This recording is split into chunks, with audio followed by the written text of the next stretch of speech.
Yani, we can go ahead and you can share your screen. Okay, we'll start from your screen. Okay. And can someone inform Jay or ask him that, or try to know his status? Yeah, he's almost done. It's almost done updating. He'll just be a couple minutes. Hey guys, I'm in. Okay, great. Good morning. Good morning. Speak How are of the you? devil. Just, you know, come on in whenever you want, JD. It's fine and dandy. Sorry guys. It went on update at the last moment.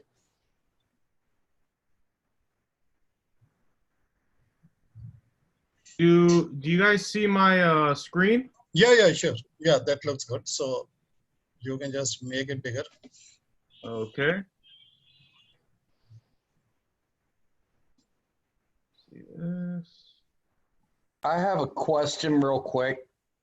To start a new, to work on one of them, does it have to be all the way up there at the top to work on it? Work on what? When you start a new, let's say a new project, does it have to be up at the top, or can you just put it wherever? No, matter. wherever. You just have to just select the group. Okay. Suppose if you want to select a new project in the, say, manufacturing, right? So what you do, you place your cursor. Okay. So yes, you place your cursor on the manufacturing. Just click on that. Just select the group manufacturing. Okay. Anyone? Yes. On the manufacturing. Okay. No, not on a project, but on the manufacturing. See, manufacturing is the group within which you want to start a project. Now, what you can do here, that keeping the cursor here, you click on the plus sign, which is there on your right hand side. So everywhere you can add a task or you can create a project based upon where you are. So since it is a group, clicking the plus sign would mean that you want to start a project under this group. Okay, I understand. Okay. I see now. Just do it. So that's not a problem. So because you know why I'm asking you to do it, so that it just stays with you, right? So just Yani, just go ahead and do it, because you know this is a very good practice. Okay. Because you know sometimes what happens, people create project and they land up in the wrong places and they are not able to find it. So it's a good practice. So you select your target group and click on next. Okay. And you just project name, task one. Yeah. So in the project name, you just put a test project. Just put just a test. Test TEST, test project. So you are testing out things. Okay, that's it. And just click on the finish. So there you see this is your project. Now if you think that this is a misplaced one, so what you do, since your cursor is on top of it, do a Control X on the test project. No, on the test project. Okay. Do a Control X and put it inside the learn. You just place your cursor on the learn and do a Control V there. Oh, in here, right? Here on learn. I mean, you put the cursor on the group. Yes, you should always put it, because that is the container. Okay. That's it. And there you are. I'm gonna write this down. So you guys, why I'm asking you to do it, because when you're doing it, you remember it. Okay. So you asked the questions. Yeah, that is good. So if you do it right away, so that stays with you. So I want you guys to be up and running with your Primavera thing. Okay, fine. So that's good.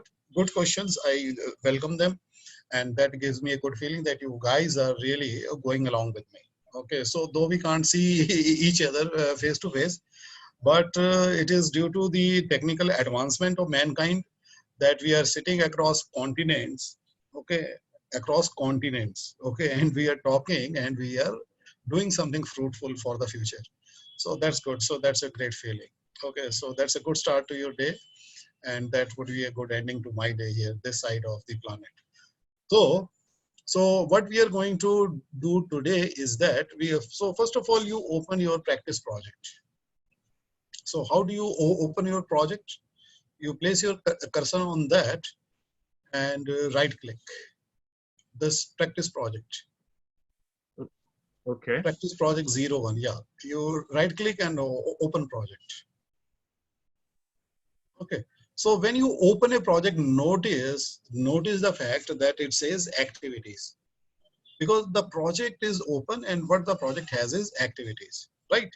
So guys, this WBS thing is clear. So click on this two blue squares on your left side menu. So if you go towards your left side menu, I mean the strip menu, this here. Those two little squares? Yes, yes, yes. Okay. So if you want to see the bars, just double tap on the Gantt chart. And no, on the Gantt chart, this is the blanket. Do you see that the bars are so squeezed? They are so squeezed because they need your magnification. So how do you magnify those? There is a magnifier. Yes, good. You expand it. You continue to magnify it. Then you can bring it in the focus. So you bring the focus down to the say a weak level. You expand it a little bit more. Okay. So until you see weeks, yeah, just once more. That is the right magnification. Now you double tap here on this blank area. Okay. Double tap, not this. Double No. tap? Yeah, in quick succession. You select group 1 here. You place your cursor on the group 1. Now, adjacent to you, yes. Now you double tap on this white area. You know, it will bring in the Gantt chart related to this group. Not single tap, but quick double tap. Okay, because my Mac is a little different, so. Okay. So let me do it for you. Okay. Yeah.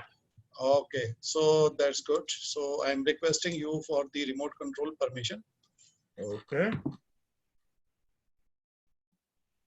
Now I have it. See, what I will do, that I will, first I have placed the cursor. So I will go next to it, and using my mouse, I will just double tap here. Now then what happens is that when I double tap it, the graph, I mean the bar appears. Now what I do a little bit of fine tuning. Since I don't need this resolution, don't need to see the weak names, because you know that will save me a lot of real estate here. Because this here, the real estate is premium real estate. Okay, so I'll just squeeze it in a little bit so that I can see more of the bar and place it like this. So this looks comfortable to me. Now, if I feel like looking at more columns, I'll bring the divider bar here. And when I'm seeing columns, I will just right size them like this. Okay, so you know, I can see the columns and I can see the bar also. Now here, if I want to see another view, which gives me a sort of hierarchical view. So this hierarchical view would let me know that who is the, I mean, the superset of who. So the project is the superset of the group 1, 2, 3. And we can create more subgroups under the group 1, 2, 3. I mean, based upon our engineering and task knowledge. So that will be based upon that. So, you know, once you create a project, this is the first thing that you do. First, you create the big picture. So what is the big picture? Big picture is your enterprise. So which line of business? So you select a proper line of business or you create one, right? And then you create the project. Then inside the project, the first thing that you do is create the work breakdown structure, right? So guys, I believe that this is the way you look at your projects when you start your jobs, when you start your projects. No? I don't think we start planning from the nut bolts level. So nut bolts are at the lowest level, right? Correct. Yes. So, you know, this is the perspective of a project manager, and a technical person works much below. He works on the activities. So who plans the activities for the technical guys? It is the supervisor or the project manager or the planning team does that. So basically they might not know about the entire project. It may not be important. So if someone has been asked to work on one module or part of the project, so that guy is fine. So that guy might be subcontract one. So that may not be important for him. But if that person is part of the team, so he should first see the big picture and he should realize his contribution. Okay.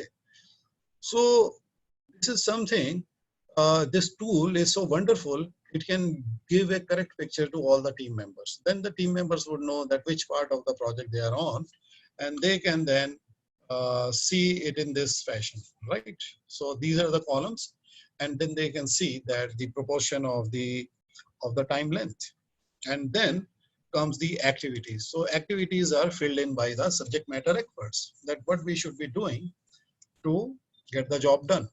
Okay, so that's good. So now let me show you something. Now we will be talking about the dependency. Okay, so what is a dependency? So right now what you are seeing is a finish to start. Now finish to start is one of the most common way to represent the dependencies between tasks. So guys, give me an example. So what do you think would be task 1 and 2 in real life? So you can put an example, So which is mobilization. Yes. Task one would be mobilization.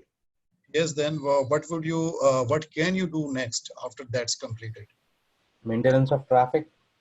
Yes, sir. So- Maintenance so- of traffic. Okay, great. So if you three agree on this, so Yanni, can you go ahead and make the changes? Yes. You substitute the name of the task 1 and 2. That should be valid engineering wise. Can I put MOB like this? Yes, Yeah, MOB. Yeah, that's okay Okay. for this training. But I believe that when you work on real life projects, you should be putting in some more, because you don't want some person down the line getting confused between two short terms. Ah, okay. You can just do MOT, Yanni. Oh, okay. I was just trying to make it shorter for you, man. Yeah. Yeah. No, that works better. Now this is basically, so you wrote it like this, then another subject matter expert. So suppose Yanni, you are doing the planning and this is the correct sequence. So you put in 8 days. So Robert, who is more experienced than you, he asks you, when we need actually 9 days for MOB. So what do? You make the MOB duration as 9 days and just see that what happens on the Gantt chart. Okay.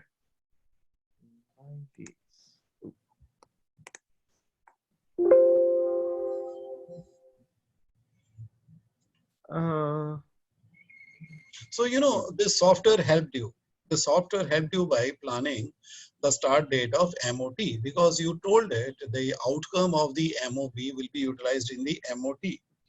So until MOB gets done, MOT cannot start because it has an essential input. So they are technically, or you can say they are interlinked, because MOT is dependent on MOB. So who is the boss here? Who determines then when MOT should start? It is MOB. The mobilization determines that when maintenance of traffic should start. So, these kind of a task, they are defined as predecessors. So guys, I would like you to take a short note. Okay. So you can take a soft note. So you can open your Word file. Okay. So you can then share notes and complete the notes. Make sure that you have all the important notes. So these are all the working notes. So predecessor, I will define the predecessor as, so you're ready to go? Yes. Okay, great. Predecessor task is the task which controls the start and finish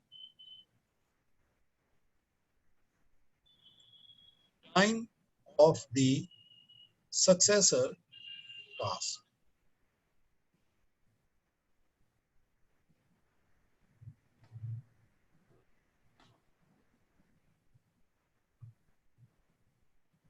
And I want you to write another line. So you have written this, or you want me to repeat this one?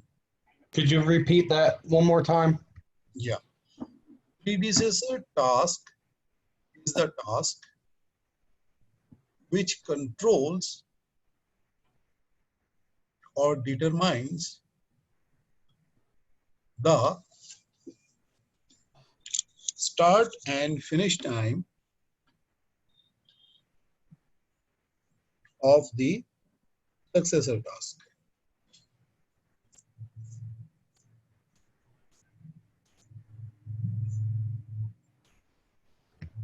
Got it. Thank you very much.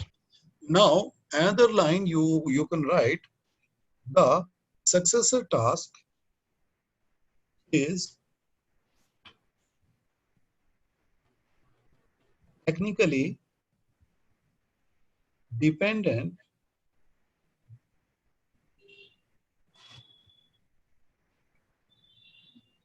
or triggered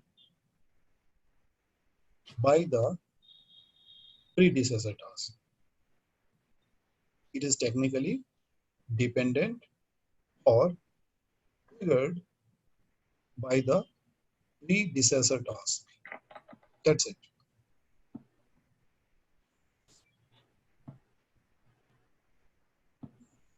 It's all done? Noted? Noted. Thank you. Okay, great. Now let's have a look at once again in light of the definition that we just had. Okay, now just tell me guys, if you were to scrap this task mobilization, would you still be doing the maintenance of traffic? Would you Yes. need to do that? Well, we would need to mobilize. Yes. Yeah, we could still do maintenance of traffic without mobilization. Oh, so then it's not a dependency. So we wouldn't put this relationship. Okay. So it means that they are independent tasks. So in this case, we are not going to put it any thing like that. So we can simply say that it is just two independent tasks. So we would remove this dependency. No. Don't do that if they are not technically, because when I'm putting up a relationship, I'm also making an engineering statement. What is the engineering statement? Engineering statement is that the outcome of the mobilization is going as an input into the MOT. If the MOT doesn't require any engineering input from the outcome of the MOV, so, you know, they should be planned separately. They shouldn't be in a finished. So, you know, they can go side by side. Maybe you are not going to do the MOB at all. The MOT will still exist. Okay. So, but let me give you another example. So I would write my example like this.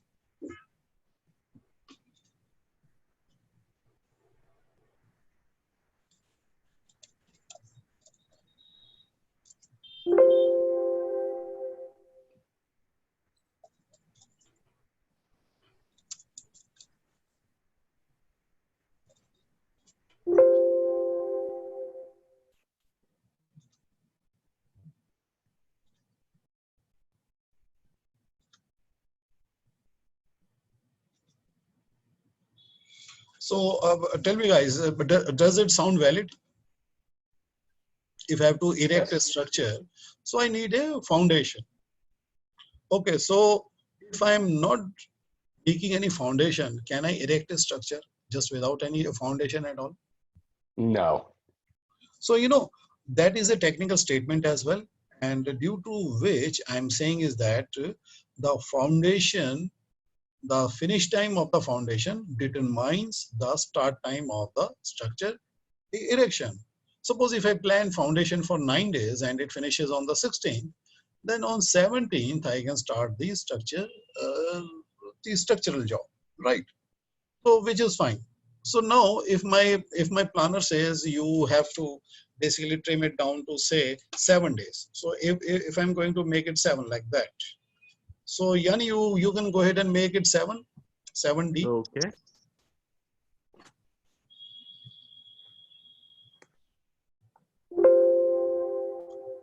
So you see that the start date has basically of the structure erection, the start date has started earlier, because once I reduce the duration of the foundation, so it finished on the 14th. I mean, as per the plan, and then I can start the structure erection on the 15th. So that's fine. So if I'm not doing any foundation at all, I can't do the structure all by itself. So it needs a foundation. So now can you replace it with an example of yours? Because finish to start is the most common. So I believe that you have lots of it. So you just have to just recall one good one.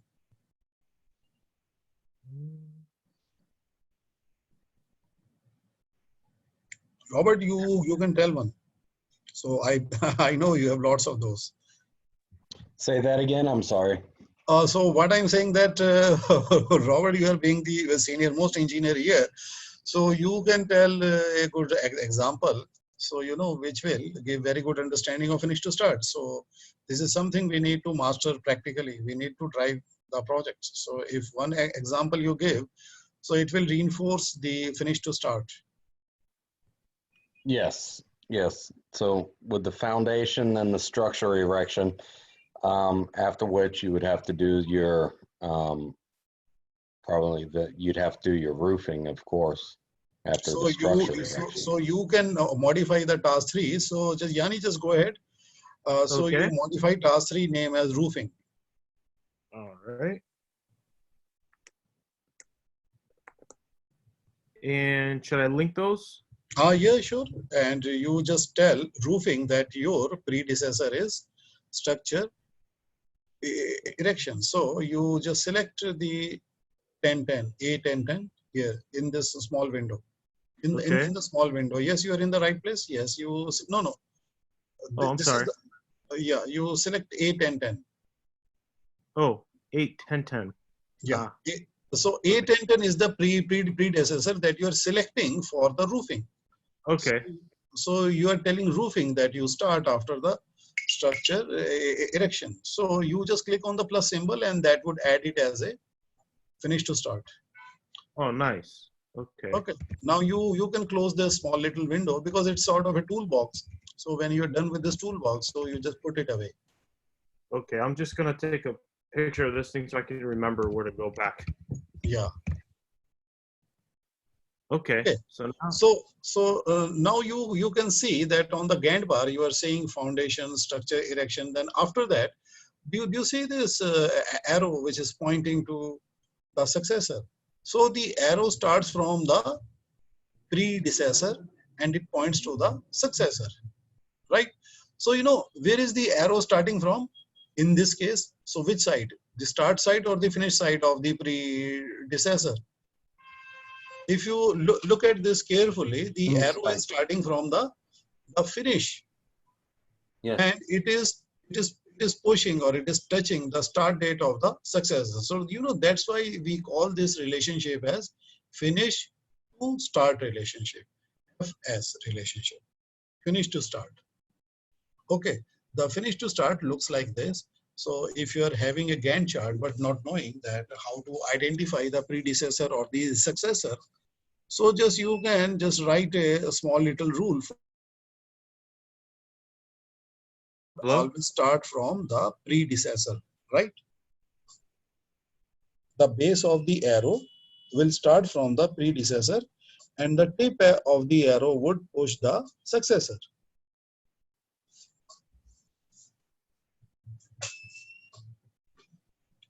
Is that right, guys? Yes. That is correct. Okay, so just take a note of this. So this, I believe, gives you a very good example. Okay, so now we do this thing. Now let's get into the group 2. So in the group 2, you create 2 tasks, task 1 and 2. Just get into the group 2. Add. Okay. Task 1 is okay? Yeah, just write task 1. We are going to modify that anyways. Okay. So for the time being, click on finish. Okay, you add one more task. Okay.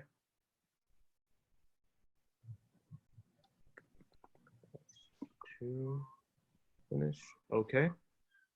Okay, so I will just switch over to my screen. Okay, so I want to show you something before that, then I will get back to your screen. Okay.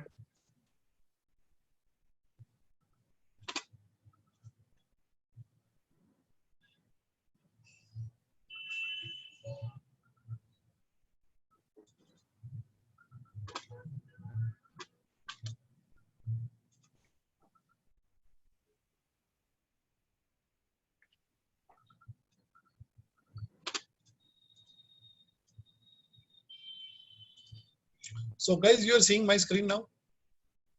Yes. Okay, great. So what I'm doing here is that, see, I'm creating a task. There is another task. So this side is the start.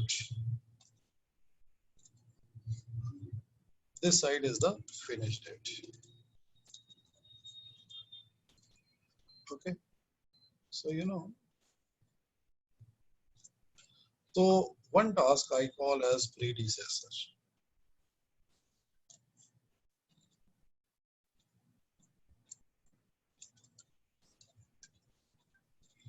The other task is the successor. Now, if you look at the predecessor and successor, they are like bars. Like we used to have bar magnets in our school lab. So the bar magnets, they have two poles, north and south. So each and every task has got two dates. So one is the start date and one is the finish date. So if you look at, this has got two dates and this has got two dates. And if I make a combination of these two dates, okay, so what is the result that I'm going to get? So I'm going to get 2 multiplied by 2 equal to 4 4. days. Okay, so there are 4 possible combinations of these two tasks. The most common combination is finish to start. So we represent the finish to start like this. And then we have start to start. Means the start time of the predecessor will control the start time of the successor. Then the third possible combination would be finish to finish. The finish time is controlling the finish time. The finish time of the predecessor is controlling the finish time of the successor. And the last is like this. Start is controlling the finish time of the successor. These are the 4 possible combination which you guys have to keep in mind and make sure that you use the right one. So how do you determine that which is the right one? Your engineering knowledge would tell that. So let's go back to Yanni's screen and let us see that how do we implement start to start. Okay, so I'm stopping the share. Okay.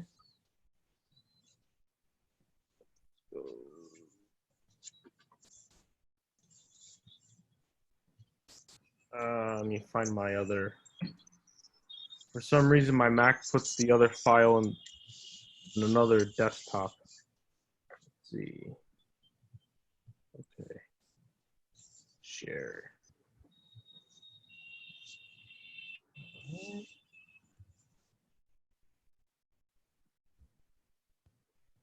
Can everybody see it now? Yeah, sure. Yeah, that looks good. Okay. So, right now what we are seeing is task 1 and task 2, right? So now we set up the start to start relationship. So what do you do? So Okay. since you are already placed on the task 2, so you have to tell task 2 that task 1 is your predecessor. So just you are already into the predecessor tab. Just go into this and select 1040. Yeah. Yes, and click on the plus symbol. Okay, now you just close this toolbox and have a look. So what does it look like? It looks like it is a finish to start relationship. Now, why is it a finish to start? Because finish to start being the most common, the Primavera is helping you out by putting in the finish to start relationship by default. Then you have to tell Primavera, no, what I want is a start to start. So if you look at the predecessor row, you see a column called relations, just down below. I want you to scroll down a little bit more, or you just give me. Okay. Yeah, you wanna? Yeah. Okay. It's Oh, I under see it. See here. So I just pointed to you. So you just click here. Okay. So do you see a drop down here? Yeah. So it's now just hold it here. It is showing you all the 4 possible combinations. okay. So right now you are interested in which one? Start to start, right? So you just select Finish to start, right? no, start to start. Finish to start we are done. Finish to start is the first one that we have done. So we want to understand start to start. Now, do you see that what has happened? The task 2 has moved back and its start date has aligned itself with the start date of task 1. Yes. Did you know? Yeah, you have noticed that. What does Yes. it mean? It means that when you start task 1, it is good to also start task 2. Okay. Now, according to the definition, the predecessor controls the start time of the successor. Now, let me show you how. Just go to this. Come here, Yani. I'm putting the cursor here, and just click here. You will be able to open the calendar. Just click on the right side. There is a small toolbox. You just click here, the 3 dots. So just make it 13th of January. Okay. And click on select and say yes. Do you see that task 2 also tagging allow? Yeah, they both shift together. Okay, and do a control Z. But does your system have a control Z? Control Control Z? Z? Yeah, control Yes. Z. Okay, so that would come back and that would also come back. So I just have to break up the relationship and do it all over again. So in Primavera, there is a problem. It really doesn't come back instantly. So what I do, that I roll this one back to 6th. Okay. One I'll second. make a note of the date thing. Okay. One second. I have to because when we select a date, we basically put in a constraint. So we don't want a constraint. I'll explain to you the constraint in a while. In a while, we are going to do the constraint. I say none. So when I say none, it comes back. Now, what I'm going to do, I'm going to do the same thing once again. I'm going to tell that task 2, that task 1 is your predecessor. Okay. So this one is your predecessor, and instantly you would see that it is in a finish to start relationship. Then we change it to the one that we want is start to start. So when I go ahead and change the date of this one, so if I push it ahead to some other date, you know, it just tags along.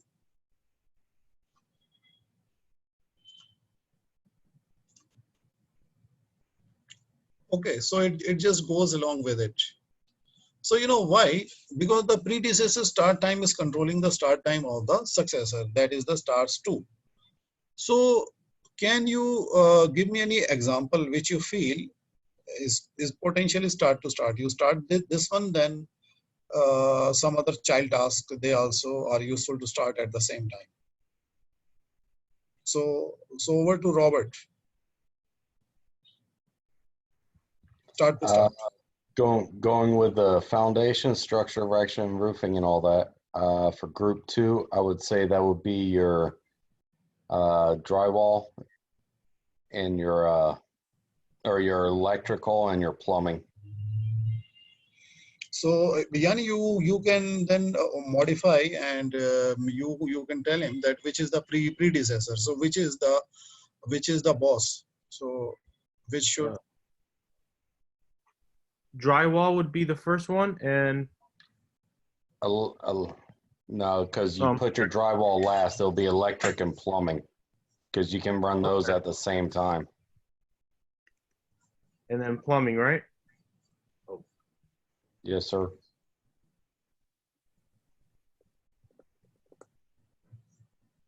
Okay.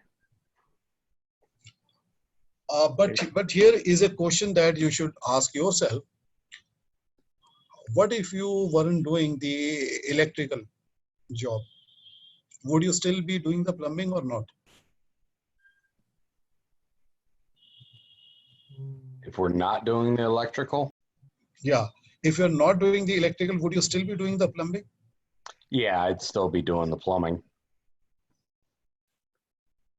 Just from project management standpoint, it's better to bring them both in. They can work in a semicircle, like in a clockwise rotation. Yeah, So then they stay out of each other's that's way. good, but you know there is no dependency here. So the dependency is missing. There is no dependency from plumbing to electrical. So if I were to scrap the electrical job, I can still go ahead and do my plumbing, right? Yes. Is that a fact? Okay. If that is a fact, then in this case I will not set up a relationship. So I need to find something better. So you can tell some child task which basically is spawned by the electrical job. We can put the plumbing out of the picture. Think of it. So when you start doing the electrical, so what are the electrically related tasks that get spawned? So you know that is. HVAC, your AC work, Oh yes, HVAC. yes, sure. That is because HVAC is 100% dependent upon the electrical work being done. If there is no electrical point, you can't do the HVAC.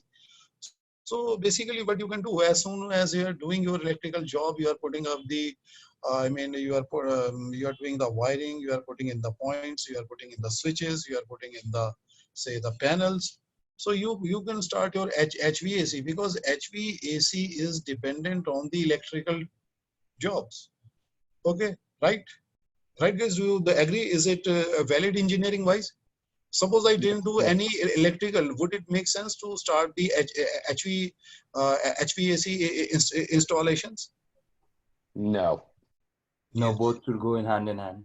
Yes. Now, what happens is that now I'm going to tell you the concept of lag time. Now, what happens is that, so this sounds good. Now, one of the guys who is a subject matter expert, he says that we cannot exactly start HVAC on the same day as we start the electrical because there is nothing much to connect into. So what we do, we let the electrical job happen for say 3 days or 4 days. So no, when we got some points, so I mean, the points to basically plug into or connect into, we can start doing the HVAC. So the HVAC can get its, I mean, the electrical inputs from the points already done in the electrical fitting job. So, you know, we introduce a delay from the start date. Okay. So, Yani, look at this row carefully, the relationships. I mean, the predecessor. Do you see another column next to it? That is the lag time. Yes. So you guys say that, okay, let it start for 4 days, and after 4 days we will start the HVAC. So you put 4D here. Okay. It's like an overlap. Is that what it does? So you know that the guys who are doing the electrical job, so you know they will finish something in the 4 days, and after 4 days from the start of the electrical, so it is good to start the HVAC because now you have something to look at or something to connect into. So does that sound right, guys? Yeah. Yes. Now, Yes. now I will tell you that who is the boss. The electrical is still the boss. Now, just Yani, just do this thing. Shift the electrical to say 24th. Okay.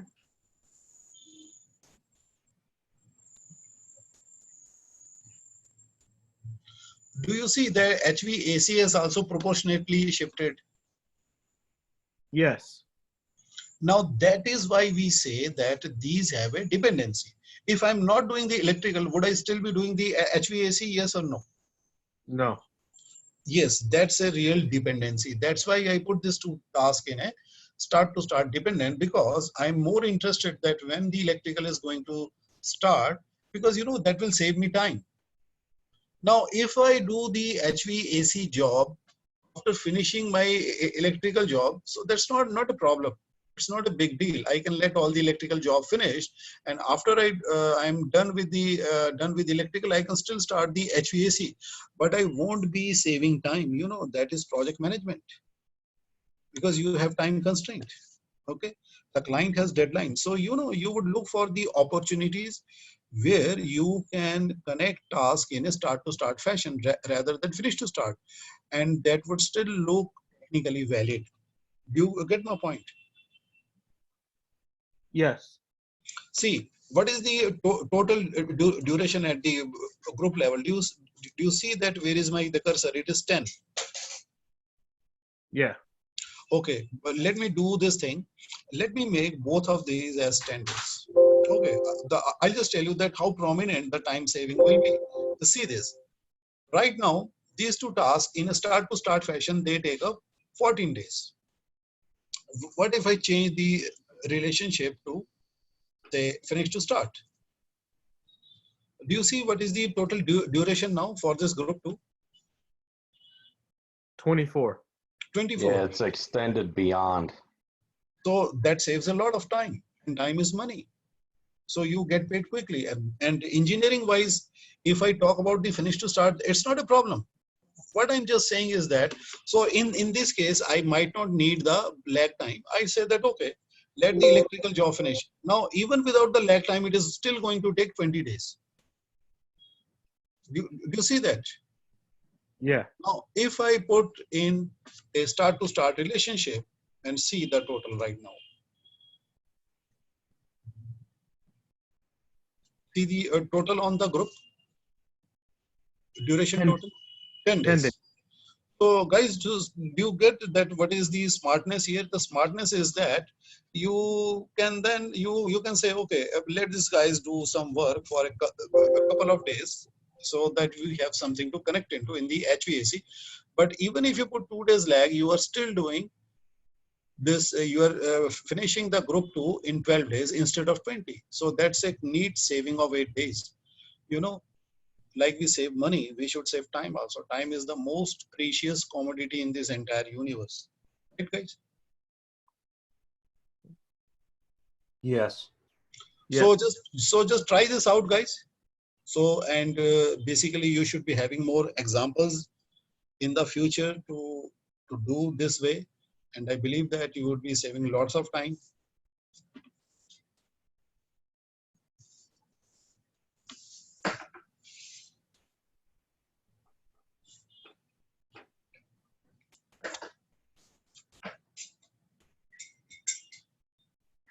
So guys, try this out. I'm hanging on for a while. So you can think of some other example you can discuss. Okay, if you can, because this is an example which came up here, but maybe you should be digging out more. Maybe you did something in the past, maybe you didn't do something in the past, but now you feel that it could have been done better in the start to start fashion.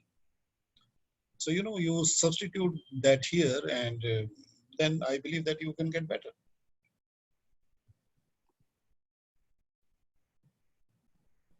Maybe Robert can tell you something more, which can be done in a start to start.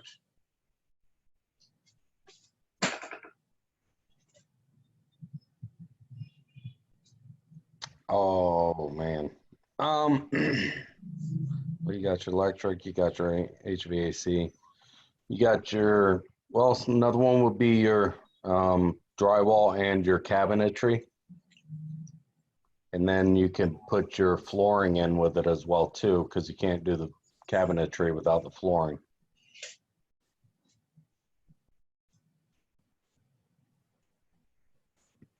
Do you guys want me to add more then at the Yes, bottom? yes, you should just go ahead and add more tasks.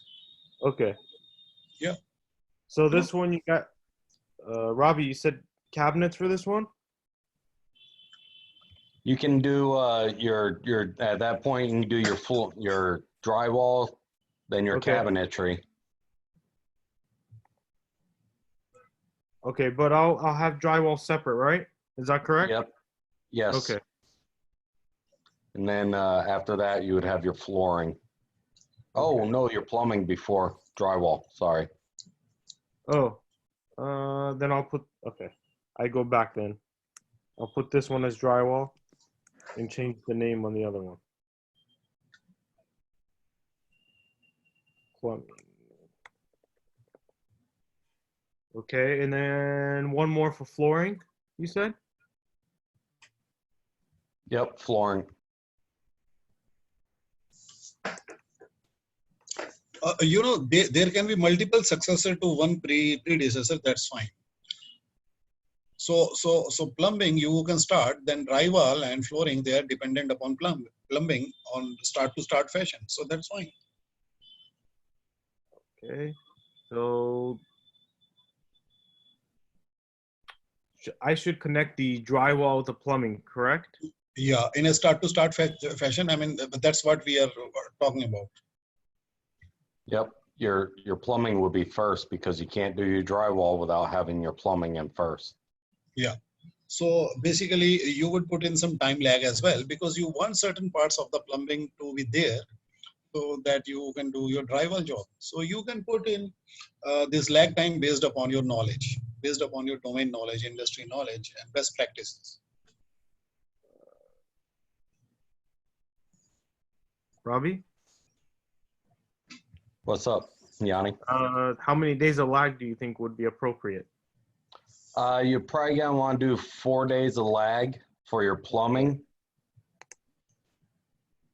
All right. And the relationship type should be start to start. So you first put in the lag time, then you can switch switch it to the correct relationship. Okay, so this one, let me go back here. No, you lag time put it into the drywall because drywall is the successor. Okay. So Yeah. just put in the lag time. Okay. Yeah, then you go to the relationship cell just before it and select the correct relationship type. That is the start to start. So we are trying to save time. Have a look at the right hand side. I'm sorry. So if you look at your Gantt chart, now Okay. do you see that how they are related? So do you see this overlap of 2 days? So you are saving 2 working days if you are doing work like that. Okay. Yeah. If you look at your Gantt chart, you will see there is an overlap on Friday. There's an overlap on Monday. So in these 2 tasks, by putting in a start to start relationship, so you are saving 2 days. But in real life, the saving of time could be much, much more because in real life, the task would be longer, of longer duration. So if you are able to put in start to start with longer duration of the overlap between the predecessor and the successor, so you would be saving a lot more time. Okay. And what about this flooring? Flooring is directly dependent on plumbing, or is it dependent on the drywall in a start to start? It's dependent on the drywall. Oh, that's perfectly fine. So you just go to the flooring and make drywall its a predecessor in a start to start fashion, and you can again put in some time lag.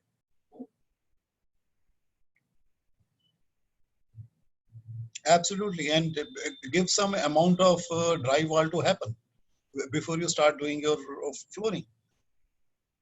So you just put in some number of days, so which is engineering wise and practically valid. So, yeah. So do you see that you are having the 3 days of the overlap between drywall and flooring? Wednesday, Thursday, and Friday. So you are saving 3 days between drywall and flooring. Okay. Okay. Yes. Do you get the picture? Yeah. So these black lines are basically the float lines. So basically, this is because these tasks they are non-critical. So these black lines are indicating that what is the amount of gap you have from the finish date. So that's it. Okay. So I believe that you understand these black lines, these black bars, which are coming up, or if they are confusing, so we can switch them out. No, I think it's just the amount of time that's left for that activity. Yeah, so it is the amount of time which is the gap between the finish date and the finish of this activity. Yes. Okay. So if you look at the ones at the top, they are in red color because since they are the longest combination path, so they are in red because they are red because they don't have any room for delay. Okay. So, that is a very good indicator for the project manager to take preemptive action at the planning stage itself. Now, let me tell you a real fact. The real fact is that if you are planning well, so suppose if you look at the start date, I'm asking you to start this practice project from 6th of January. Why? Because I want you to change your mindset. Plan early as possible. If you plan early as possible, the planning itself takes time. You just can't plan tonight and you can't start your project tomorrow. So between tonight and tomorrow, you need some time for the resource mobilization. Then more important than that, you need the subject matter experts to look at your plan and tell you if it would stand the test of reality at all. Okay, the plan has to be real. It has to be grounded in the way we work in the real world. So we should be checking out the durations. We should be checking out the resource allocations that we have done to each of the tasks. And then we should be checking out the correct dependencies. If I have the opportunity to put start to start, I will put in start to start instead of finish to start, So, I will tell you a real fact. More than 50% of the problems are due to poor planning. It's not due to the lack of technical knowledge. Every team has 100% technical knowledge. It is due to poor planning that there are 50% of the problem, and rest of the 50% can be due to some other factors. So, when you have created a good plan using Primavera, so you have killed those 50% of the problem and you will never see them at all. So for the rest of the 50%, you guys are prepared.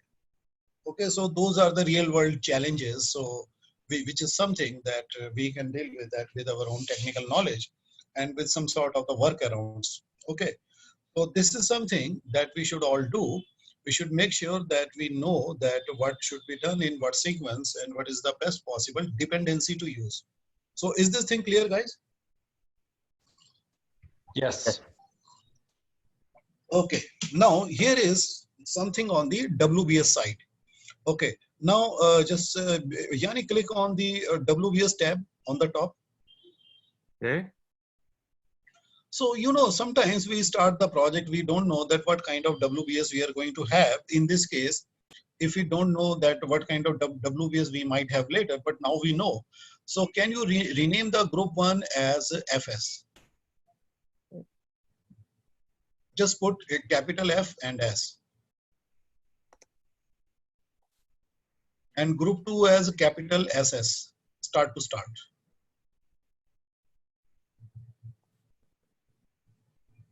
And the third one as FF, finish to finish.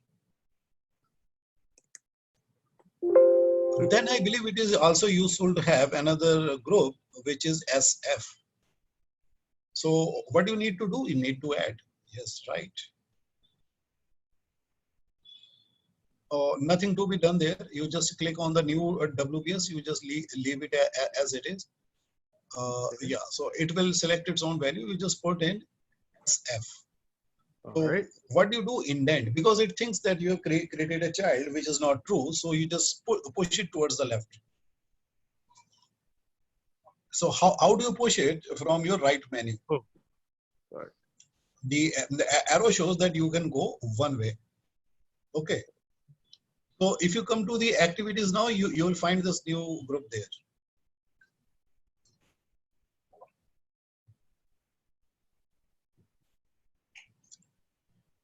Okay. So Yeah. do you see your groups? So the new group is there. So it is down there. So you just have to scroll down to see it. So you need to just do an F5. Do an F5. Do you have this F5 button on your Mac? Or you want me to do the F5 for you? So let me do this for you. Okay. Okay. So F5 will refresh the data from the database. Okay. So you pressed F1, you said? Oh no, F5. F5 is for refresh, just like we do on the browser. So in the browser, if I think that the website might be updating the data down below, so what do? I just go and press function 5 button. So I love Mac, but I'm afraid of Mac. I love to see people using Mac. Okay. So it looks very attractive, but I have never been able to navigate its key because I started in 1990s, so my brain is hardwired into the Windows keyboard. So I could never learn Mac. I have a question. Yeah, please. So when I created a new WBS, but I'm not able to shift it. The arrows are not active. Okay, so let me do this thing. So you share your screen. Okay. Now you just go ahead and share your screen. So we will help you out.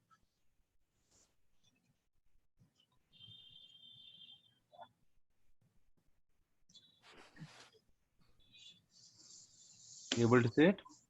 Yeah. So now you on the top, you have to just change your view to this. Okay. Yeah. So just give me the control. Okay, I'll ask for it. Request remote control. You just give me the remote control. Okay. Okay. So let me see if it is due to the view or something. So let me click here. So let me click here. And sometimes, you know, WVS code. Okay. So why you are not able to shift? So sometimes it is due to the view, what kind of view we are using. So this view is right. So now let me switch back to the other view. So in this view, so you know, Now basically it's changed. what you're seeing that this group 3 has been created under the group 1. So if you click on the left arrow, it will go there. Okay. Yeah. So right now it is getting this number as 3. And if you just do an F5 on this, so let me see if it works. I F5. can do it. 5. Now let me go to the activities. So this group 3 is on the top. So you don't want it that way. So what you should be doing, so you should be doing this. Okay. What Yanni did. So there is a, Just move it down. so no, you just put it as 4. Now, you know, that's something distracted. So I'll put 3 here. I can't put 3 in 2 places. Now I will go back and make this number as 2. Oh. Okay. Can I And just move it using this arrows on the right? These arrows on okay, the right. so I make it Up as and down. group 2. So now it says, look, you can't have 2 groups as group 2. So, you know, what I'm going to do, I'm going to make it as group 3. So it has renamed it as group 2.1. So I'll make it 3 and I will make it as 2. Okay. So basically I'm fixing things and based upon the bar which is there. Okay. 1 second. So I will make it as group 2. So that should be logical for me.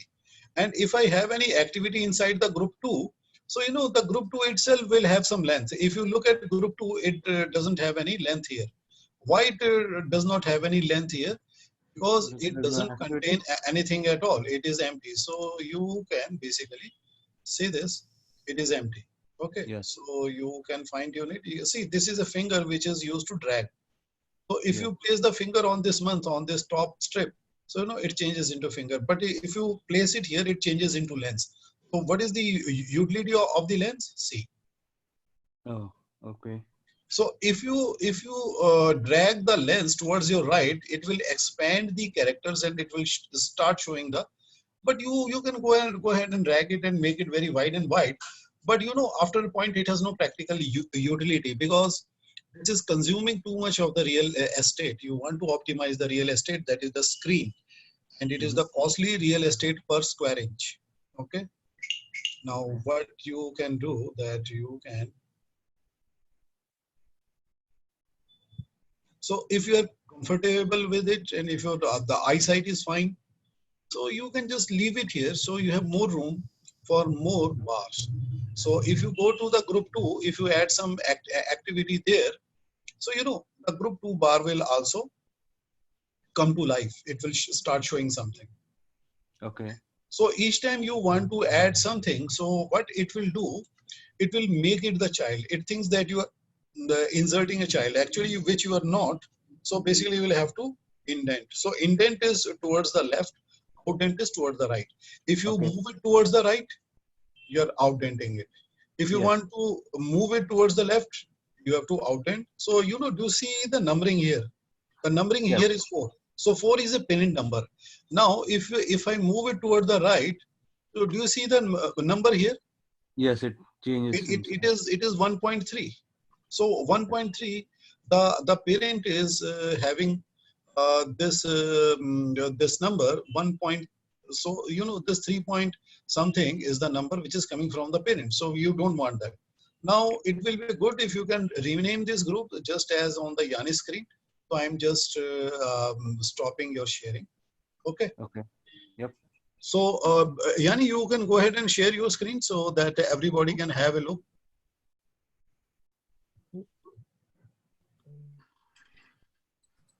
Can everybody see? Yeah, sure. And we can see that you need to plug in your charger. Oh. Ah, okay. That was funny. It was at 100% Because your laptop is the predecessor laptop right now.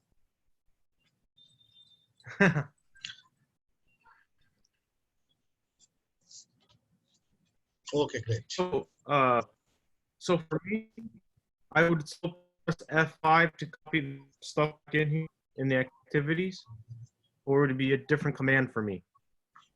Which one? So I remember how, like, after we named the stuff in WBS and then we went to activities and you pressed F5. Would Yeah, it be F5. Yeah, would it be F5. the same? Would it be the same command on my computer or no? Oh yes, it is a Windows command. So you are using Windows? Yeah, but it's a MacBook, so. Yeah. So in case you are using a MacBook, so basically you are first loading the Windows and then inside the Windows you are working. So I believe that MacBook also has this function keys on the top row, just like the Windows. Yeah, they're not really keys. They're like on a little tiny screen that it's like on the top. So it's weird. But I see F5. I was just wondering if I go. Yeah, and so practice. F5 should work. If F5 Yeah. doesn't work, we have an icon here, which is called the refresh icon. Do you see this, the icon here? So let me point it out for you. So Okay. I will request the remote control to Yanni. Yeah, Yanni can give me the control. Okay. Here. So do you see this button here? This small little icon. Yeah, the refreshener. Okay. So, what does it do? Since I'm on the WBS tab and doing something, now this is something which is basically working through a database. So database is a separate piece of software which is running in the background. So the job of the database is to store the data. So data, you can visualize it as a huge water tanker. Okay, so it is running in the background and it is providing all the water that we need on the work site. So sometimes, I need to, if I've changed something, so I need to basically shake it up a little bit. So, I just go here and shake it up. So I can see the latest updated data. So though it is part of the same software, but if I'm shifting from one tab to another, it might be possible that the data which has been updated in another tab is not seeing as it may not be coming, showing up as the refreshed data. So you need to click on this and so that the data is pulled from the database and refreshed on the screen. Okay. And now how to save the data? There is a function key which is F10, or what you can do, you can go to the file. Okay. And in the file, the option you have commit changes. So you don't have anything to save right now. So, this F10 would be deactivated at this point of time. It means that you have saved in all the data. So if you have any unsaved data, then you will see F10 is active here.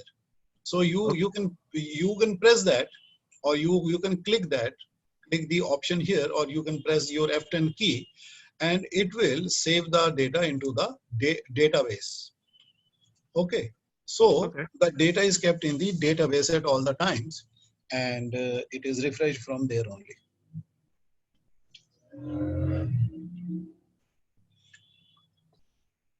Okay. So guys, so we are ready to move to the next one. So just Yanni, go to the FF group. Okay. FF? Yes, finish to finish group. You place your cursor and you create 2 tasks. Okay. Inside the finish to finish.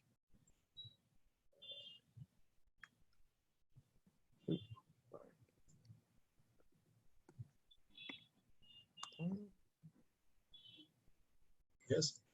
make its a duration something like 15 days, the first one. Oh, yeah, fine. You create this one, the task 2. Okay. Now just go on the task 1 and make it something like 15. Make it a 15. little bit larger. Yeah, 15, 1, 5. Okay. Okay.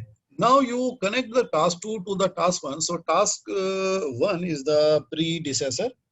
So, and the relationship type will be finish to finish. So you got to change it from the relationship column, finish to finish. So it looks Okay. like that. Do you see that it is finish to finish? Now, why is Yes. it if the finish to finish? Just do this thing. Go into the task 1 duration and change it to 20. Oh. D. Do you see that the task 2 finish date, it just tags along? Yeah, it's not really. It's just like the tasks together. Fine. Is that Oh, what this does? now they are useful to finish together. I will give you my example, then I believe that it will stimulate your thought process and you can give yours. Now go to the task 2 and increase the duration to 8 and see that what happens. Okay.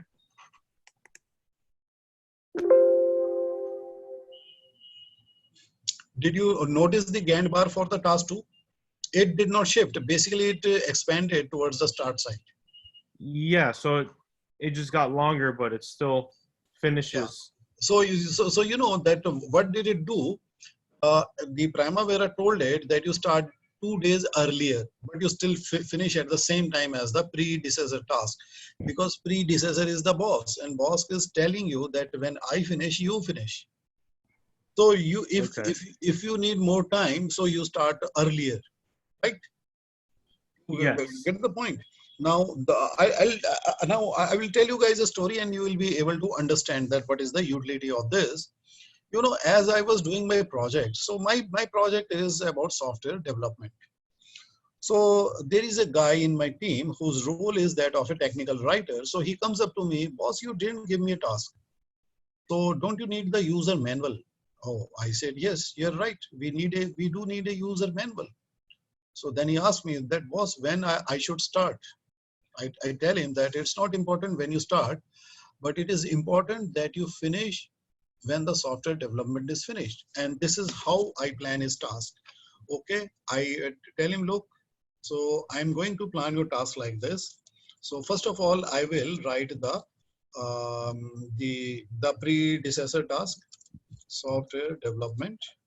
And then I tell him that you should be finished when software development is finished. You finish at the same time. So make user manual. Now, why I do it like that? Because it saves me time. Because he does not need to start at the same time, because there is nothing to look at. So he would start somewhere around like 22nd of January and he will start to catch up. And he will finish at the same time, because when I deliver the software to the client, it is very, very important that the client or the user has a manual. So without the manual, the software is not of much use. Suppose if you guys bought a smart TV, and smart TV, you know, it has got lots of feature. It connects to the internet. It's almost like a computer. So what if it doesn't come out with a user manual in the box? So it's no use. So you know, the TV is the main deliverable. So that is called the tangible deliverable, and it has got accessories. It has got power cable. It has got HDMI cable. It has got VGA cable. It has got the user manual. So, you know, all these accessories, they might not take as long as duration as the TV in the manufacturing line. Okay. But all the accessories should finish at the same time so that they can be boxed at the same time. It's useful to box them at the same time. Okay. Now, let me tell you this, something which is technically valid, but it's not valid from the project management point of view. So what if I change the relationship to finish to start? Do you see the duration on the total? This, how much is that now? 28 days. 28. But do you see technically any problem? If I tell my team member, so let the software development finish, and then you make the user manual. See, technically it is absolutely right. There is no problem at all. So here's the complete software to look at and then write the manual. But do you guys think I'm doing any project management at all? I don't think so. I'm No. doing any project No. management. You know, this way any school kid can run the projects. If I'm really a project manager, then I would take responsibility for the time constraint. I will look for the ways to save time. So you know, in this case, if I start like this, he needs just only 8 days to write the manual. Do you think it would be technically the right thing to do? No. No, because I won't have the complete manual this way, because he will have something to look at in day one, day two. Maybe he will write something, but it will not be fine.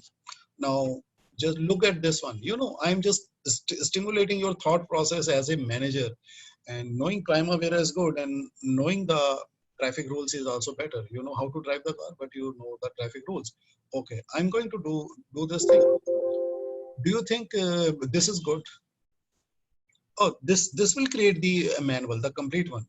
But do you think it is good from the project management point of view? What is the problem here? You're not utilizing the time appropriately. Absolutely right. I'm losing on 12 man days. Actually, those 12 man days can be better utilized on some other task. Okay. So, you know, I should be planning like this. And then I tell this guy, so you hook up your task in a finish to finish fashion. That's it. So, you know, the software tells him that you can get started around 22nd of January to finish on 31st of January. So this guy is free to come on the 21st also. It's not a hard and fast rule that something is going to stop him. But what does 22nd January mean? It means that at least you should join by 22nd of January. If you don't do that, then you won't be able to finish the manual by the 31st. You know, that's a best practice. The best practice is that you should know some definite start and finish dates. You know, that's why we say that the projects are temporary, because they have start and finish dates.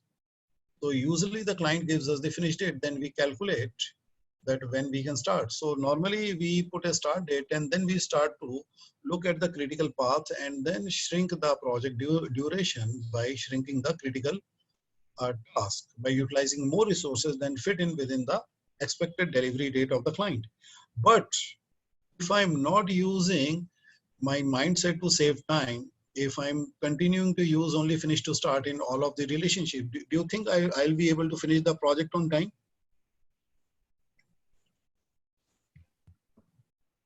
Yeah. No, no, sir. By how you're running right there with the software development and the make user manual. Yeah, so what I'm saying is that if I continue to use finish to start relationship in entire project, do you think I will be able to finish my project in time? I've not yet seen a project in this world that in which I can use finish to start, and I can finish within the expected delivery date of the client.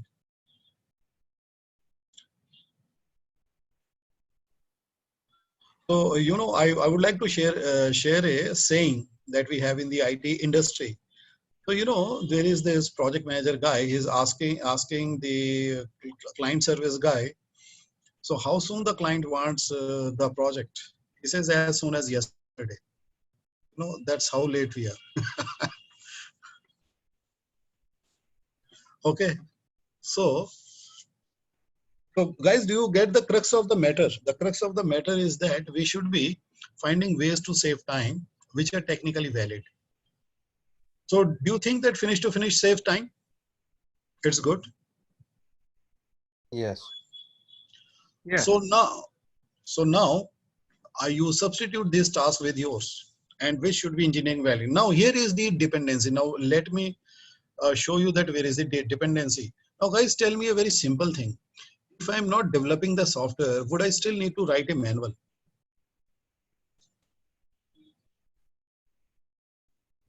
What was that? What I asked is this: if I were not developing the software, would I still need to write a manual? No, right? No. There's no software, there's no need for manual. Absolutely right. So you know what it means, that this make user manual or write user manual is dependent on the happening of software development. So who is the boss here? Software development is the boss. Software development is the predecessor. If the predecessor is happening, it is spawning or triggering child task.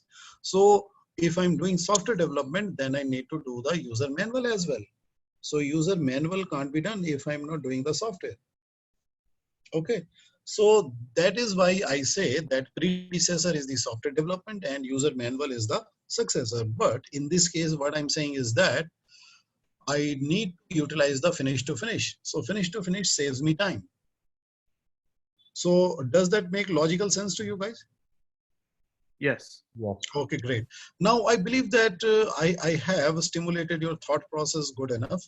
So you place your examples on the table and own it up. Take it in your grip. What kind of examples? Civil engineering.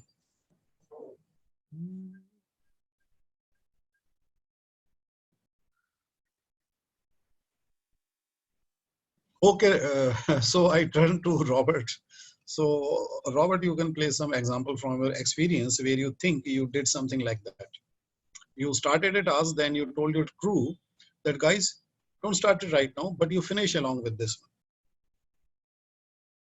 one. From my past experience, it would be with the foundations for what was it, for doing the lighting and whatnot. You got your foundations.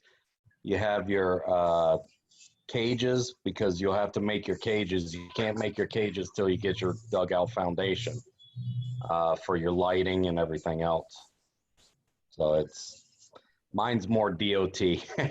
That's my experience. So Yanni, you can write it down. Okay. You can do like site development, For site the work. first one. Okay. Yes. And then your second one would be Your cages. cages. Yep.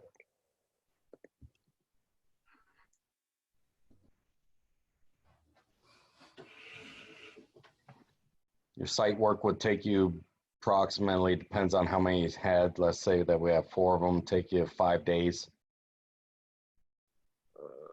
5 days for cages, right? for site work. Oh, all right. And then And then- for Then your cages, that would take you probably 3 days. 3, okay. And that way, when you got done with your final dig out, you would have your final cage ready, and then you could drop it in, pour your concrete for your light pads. When you say cage, is that the reinforcement? Rebar. Okay, I'm getting. I don't really use terminology. Okay, so it's the Everyone reinforcement. uses something different, buddy. Yeah, And I don't know I too just many got- people who use the same terminology. I just got confused when I heard cages. I was like, okay, Yeah, your rebar reinforcement. okay, that sounds good. Don't forget, I deal with a lot of construction guys, so they're not rocket scientists. No, it's fine.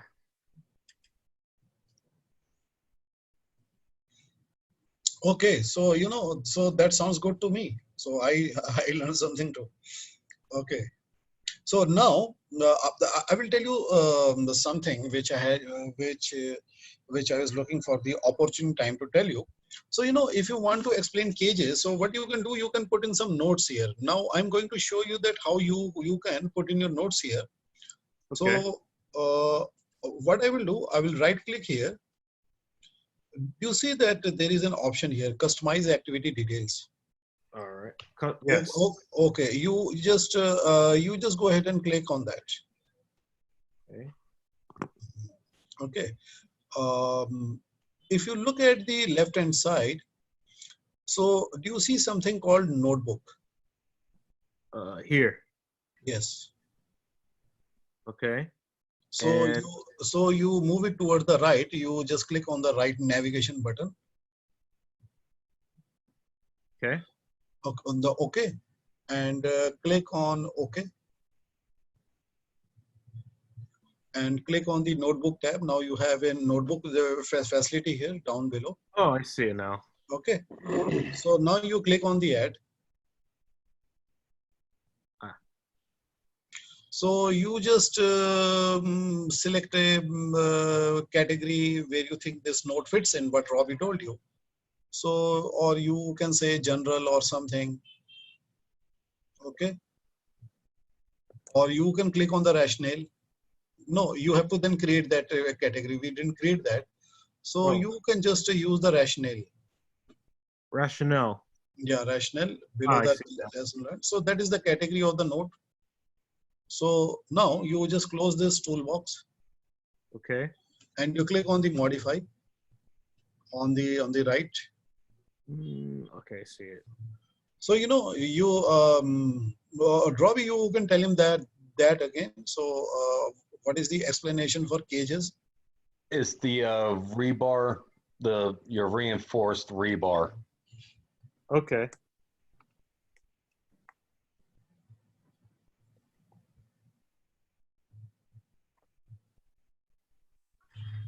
Okay.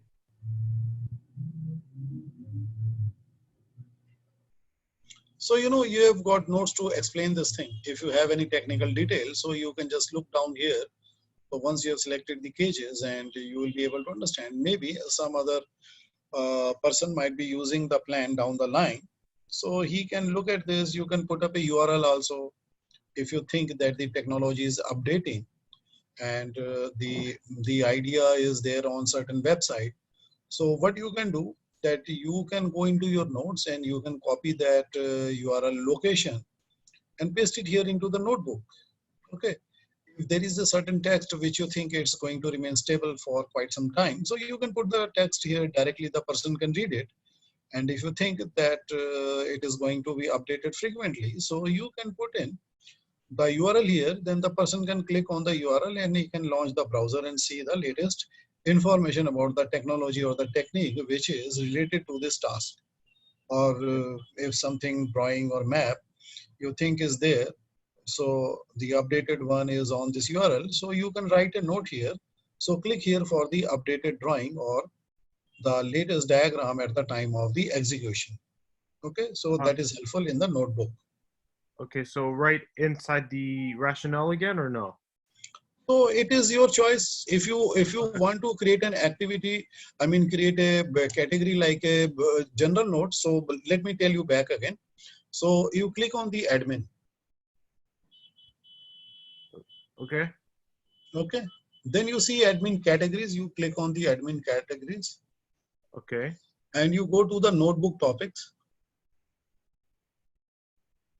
So what you say, just to do this thing, you click on add. You write here as general notes. You're just in the notebook topic, write here as general notes.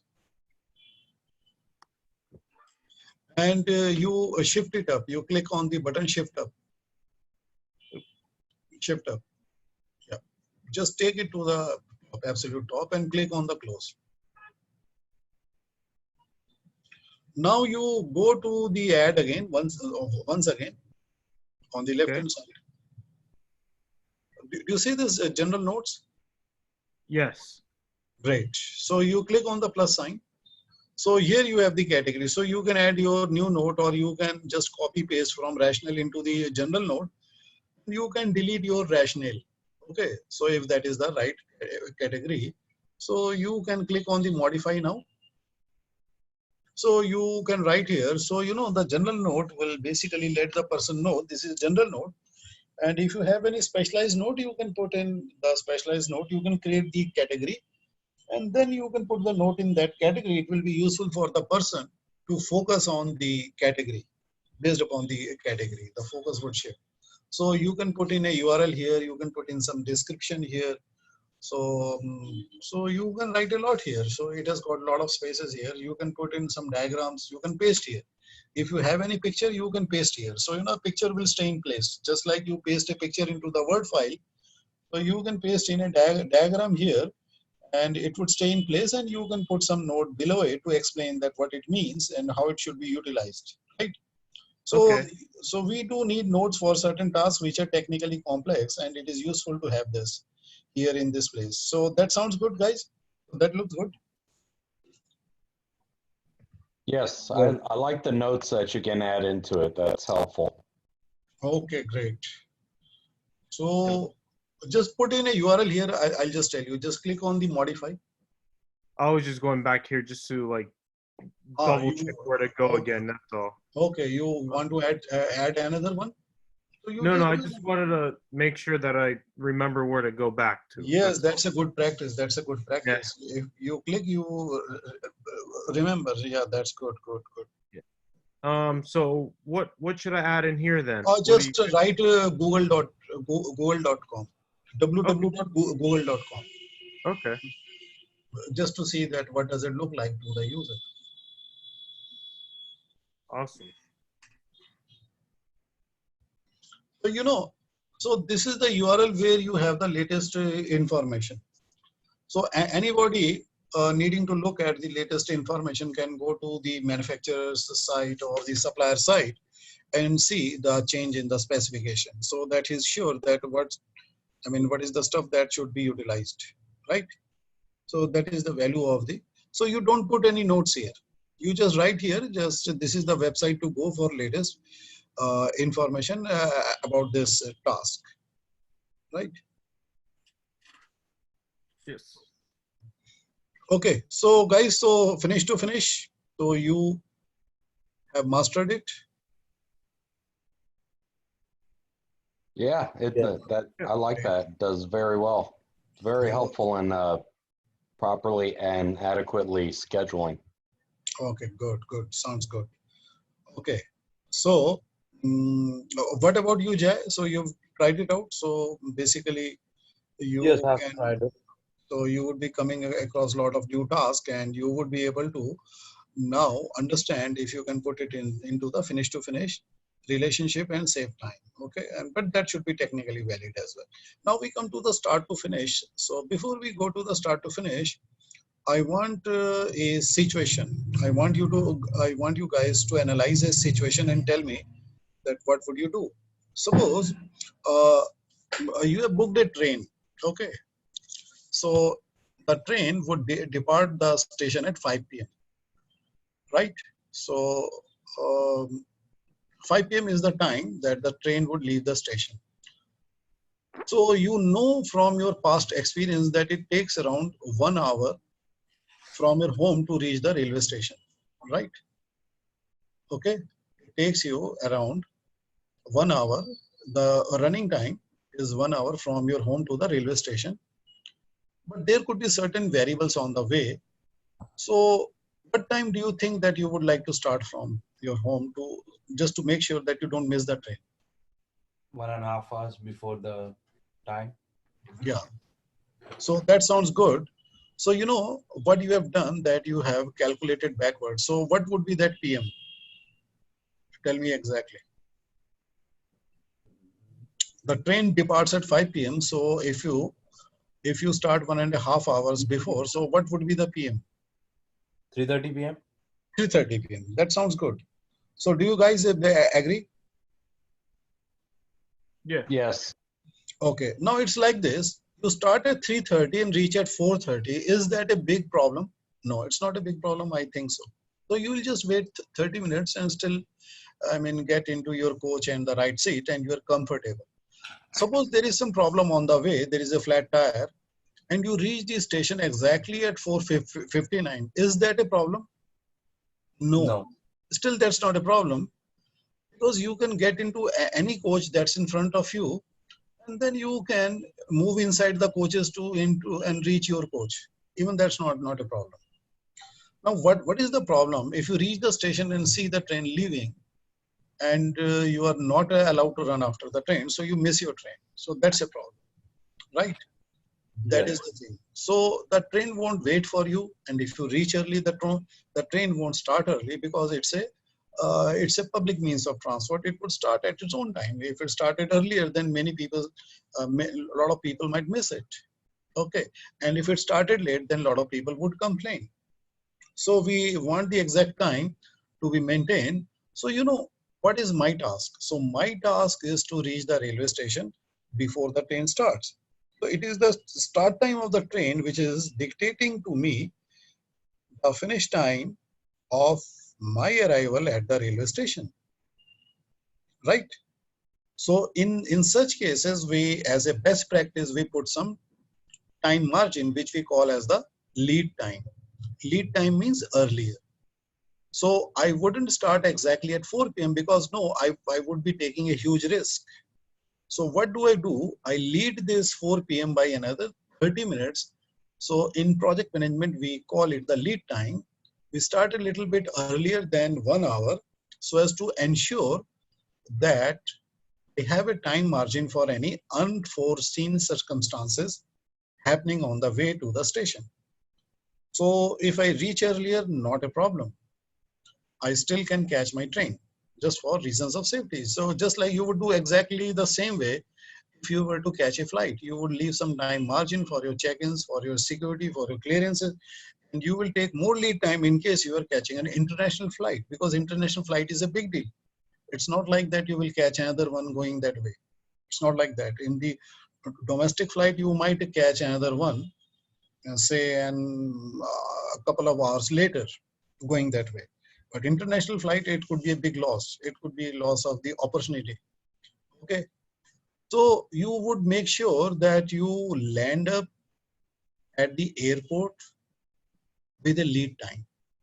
Your traveling time plus your time for the check-in process, the immigration process, passport control process, and plus some safety margin. Okay. So that's all you would calculate. And then you would calculate backwards from the start time of the flight. So who is the boss here? The boss is the flight takeoff time. So you calculate backwards from the takeoff time, and you apply your wisdom, you apply your knowledge, apply your past data, and then you say that, okay, at this time I should be taking the cab and reaching the airport to get all this done and safely. I should have some time margin and catch the flight. So here the start time is controlling your finish time. So what's your job? Your job is to arrive at the airport before the start of the flight. So it is the start time of the flight which is controlling your finish time. Okay. So sometimes in projects we do have situations like this in which there is a task which has already been predetermined. Then you need to plan in the successor to provide the outcome to the predecessor, which is basically predetermined. Okay. In that case, what we do, we select a prior date, and first we put in the predecessor, and then we put in the successor. Okay. So guys, is this thing clear? The start to finish relationship? Yes. Okay. Now let us do this thing. So Robbie, you take over. Place your cursor on the SF group. Oh, me? Yes. No. Yanni. It is Yanni's laptop. Oh, you said Robbie. I was okay. Okay. So what do? You click on the plus. You need to add a predecessor task here. So you call it the task one. Should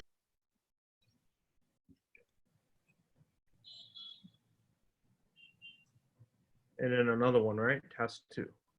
Yeah. Then you need to add another one, task 2. Okay, now I'll just tell you that what you need to do.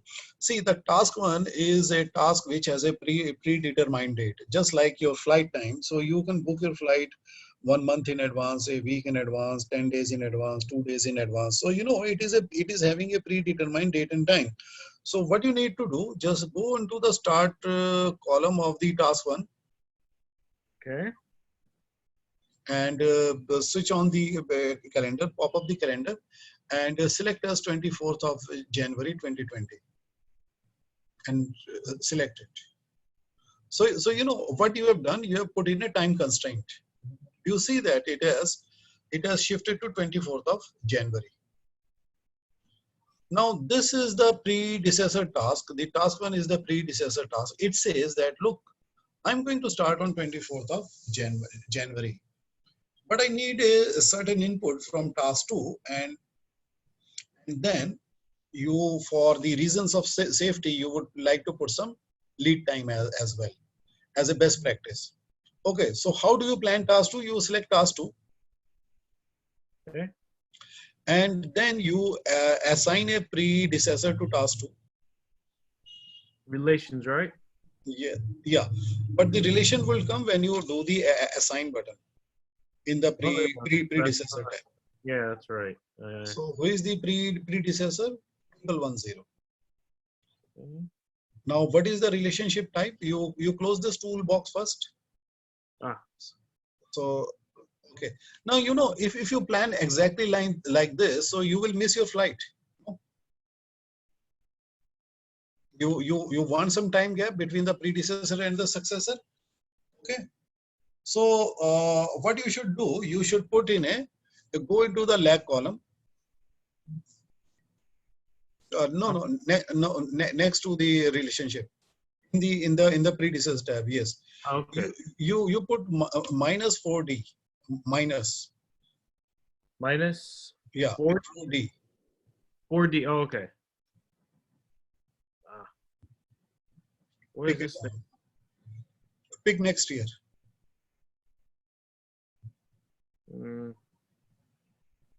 Next year.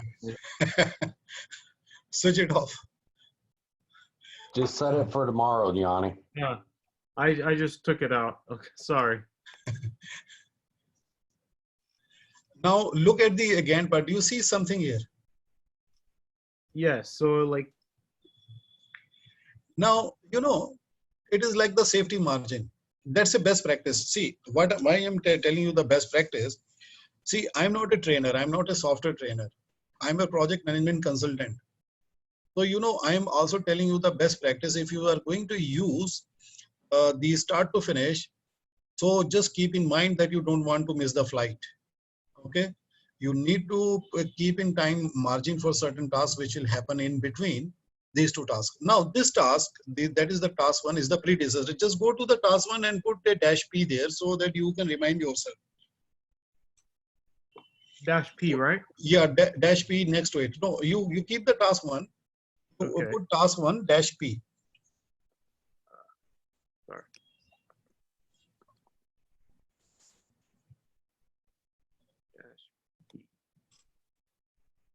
So, you know, that is just P is just to remind you that this is the predecessor task. You get my point? Now, yes. What we wrote in the definition, that the predecessor task is the one which controls either the start time or the finish time of the successor task. Now, I'll show you that how does it control. Just get into the calendar of task 1 and the start calendar, the start date Okay. of the calendar, and make it 31st. Make it 31st and continue to look at the Gantt chart. Oh. You see the lead time is still there, but it has shifted. The successor has shifted with a gap of 4 days. Okay, now just do this thing, bring it back to 24th again. 24th. So do you see that it is shifting along? So yes. Who is the boss? Who is the boss? You aren't doing anything to the task 2. The task 2 has been corrected in such a way that it is tagging along. If the task 1's date is rescheduled, so the task 2's date is also getting rescheduled. Why? Because it is the successor. Because we wrote in the definition that the predecessor task is the one which controls the start or the finish time of the successor task. So that's exactly what it's doing here right now. Right? Yes, correct. So I believe that you get an idea. So, these kind of tasks which are in a start to finish relationship, the predecessor will be already pre-planned for the future date. Its date will be predetermined. Its date won't have a dependency upon something else. Rather, the successor would depend upon the predecessor. Like when you book a flight, so, it's not like that. You don't tell the flight, the airlines, look, I would be finished by my finished with my meeting this time. You guys just wait for me. Can you do that? If you own a plane. If you own the plane, if you are Bill Gates, you can do that. Then you need to hire your own pilot. You need to have a hangar space, and you need to have lots of money in the bank, okay, to pay for the pilot and the plane and the hangar. Okay. Yeah. So then you can ask, okay, it would be in a finish to start, or else for the people like us, okay. So it is a start to finish. So basically, we can be smart. So that's not a big deal, but we should know in advance that what should be our start time. So what should be our finish time, so that we are finished just in time to catch the plane or catch the train. Okay. So in the project, you will have many situations where you have certain pre-planned dates which require inputs to be provided. So you can put them in start to finish relationship, and the recommendation is lead time. That is my recommendation as a best practice. Okay. So now, who would like to put up an example here? A situation from your past project where you think that you had a situation in which a task had a pre-planned date, and then you created stuff going to that one, okay, in a start to finish fashion.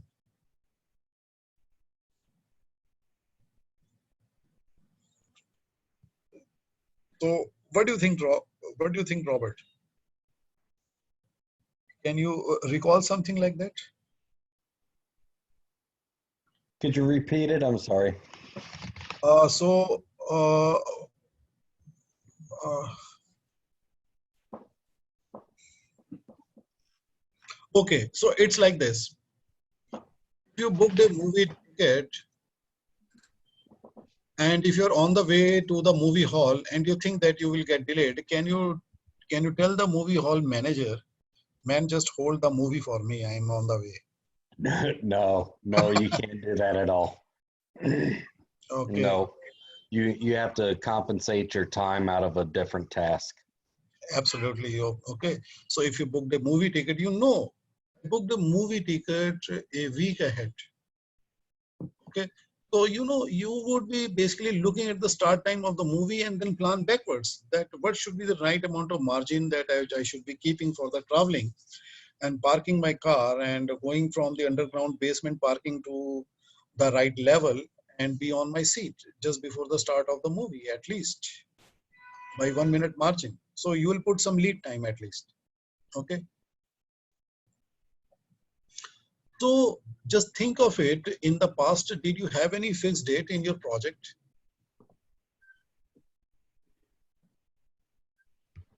Yes, a lot of times you pad your times to compensate for weather, delays, stuff like that. Usually, like with our jobs, mobilization, we extend for a week. And usually it takes 2 days. Yeah. Okay. So let me do this. I'll write something here.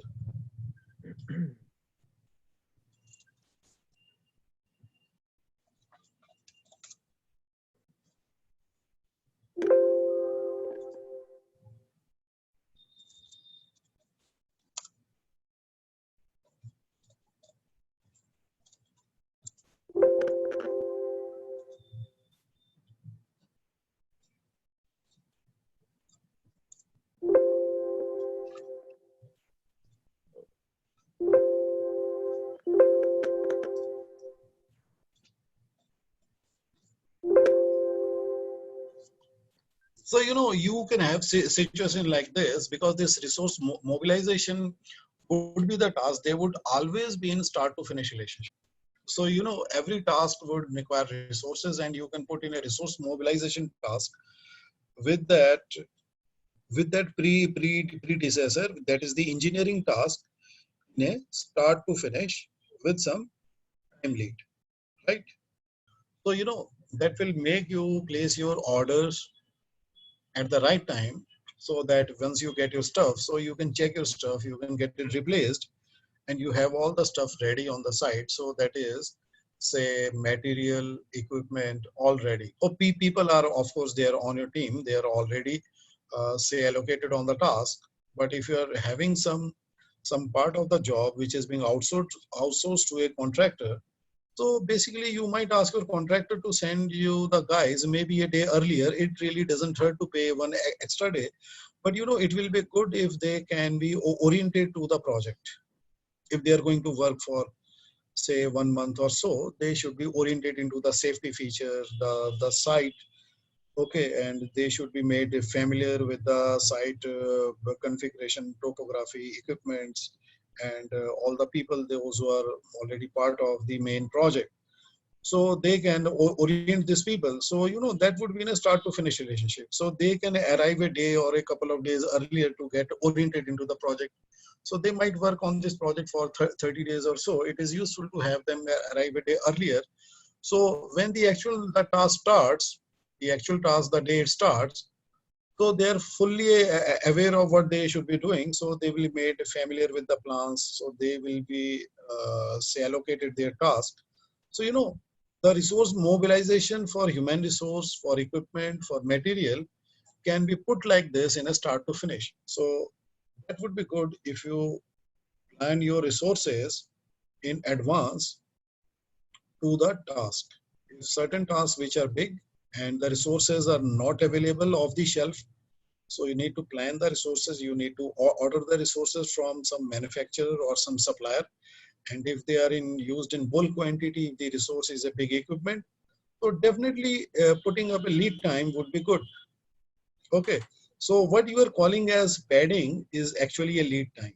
So it is the leading time. Okay, so the leading time ensures that on the day of the task, you will have the resource guaranteed availability of the resource would be there, so that you don't miss the deadline, right? So what do you think, guys?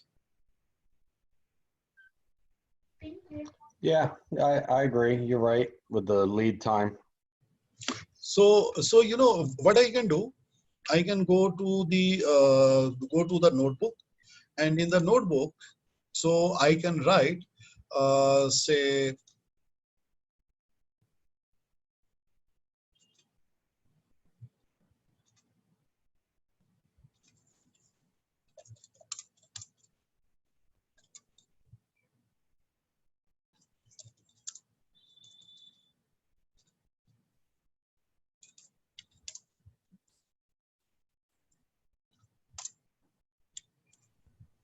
so just like that. So you can write the complete list of the resources here. So you can basically, okay, so you can put in the list here, just like that. Not only one, but there will be multiple resources and with details. Okay, so you can basically make sure.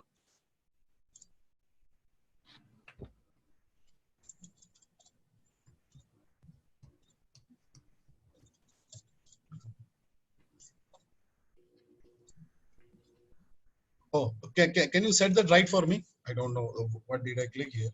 Oh, let me see here real quick.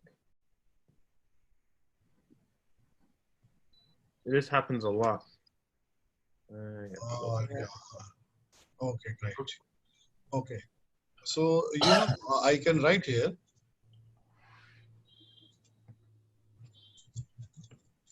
Approved supplier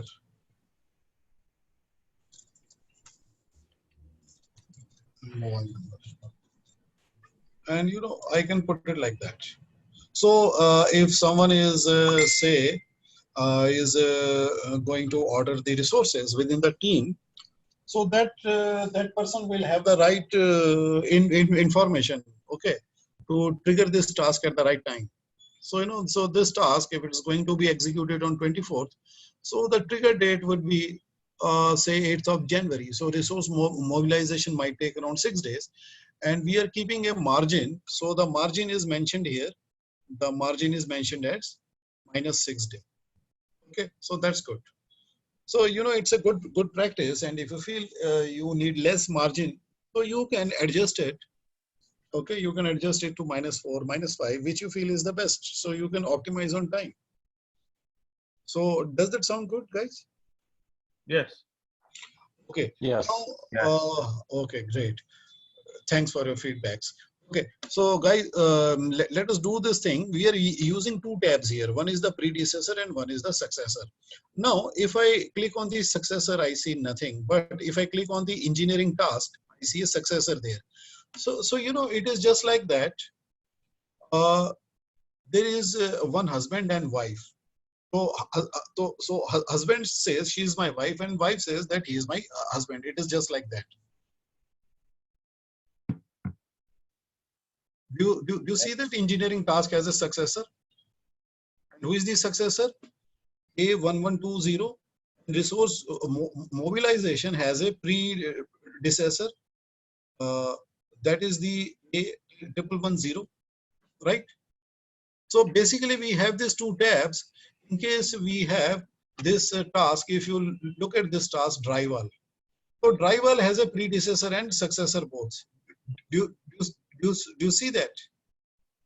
See, predecessor and successor, it has got both.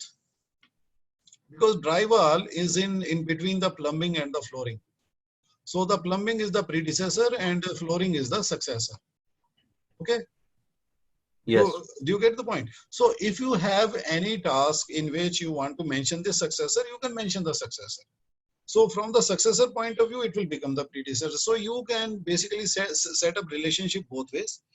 So either you mention the predecessor for the successor, or either you mention the successor for the predecessor. Both ways it is right. Now I'm going to ask you to do something. So Yani, take over and right click on this gray strip next to the notebook. I'm sorry. Where? Just next on this gray strip next to the notebook. See a blank space here next to the notebook tab. That is the gray blank area. Just click somewhere here. Okay. Next to the notebook. Yeah, just onto the gray portion. Yes, here. Yeah, right. Just right click here. Okay. Do you see customize the activity detail? Just click on this. I want you to do something. Okay. See, on the left hand side, you see something called relationships. On the left hand, the available tabs. Right. Yeah. Select this one and shift it right. Okay. And now you get rid of the predecessor and successor by shifting them toward the left. All right. And this one as well. And you move the relationship up and bring the notebook down. No, you keep it after the resources. Keep the relationship after the resources. Okay. And then notebook. Notebook should be the last one. No. Okay. Should be the last one at the bottom. Okay. Click on the OK. See. Now you go into the relationship. You see. So you can see the picture at once. So you can see both the predecessor and successor.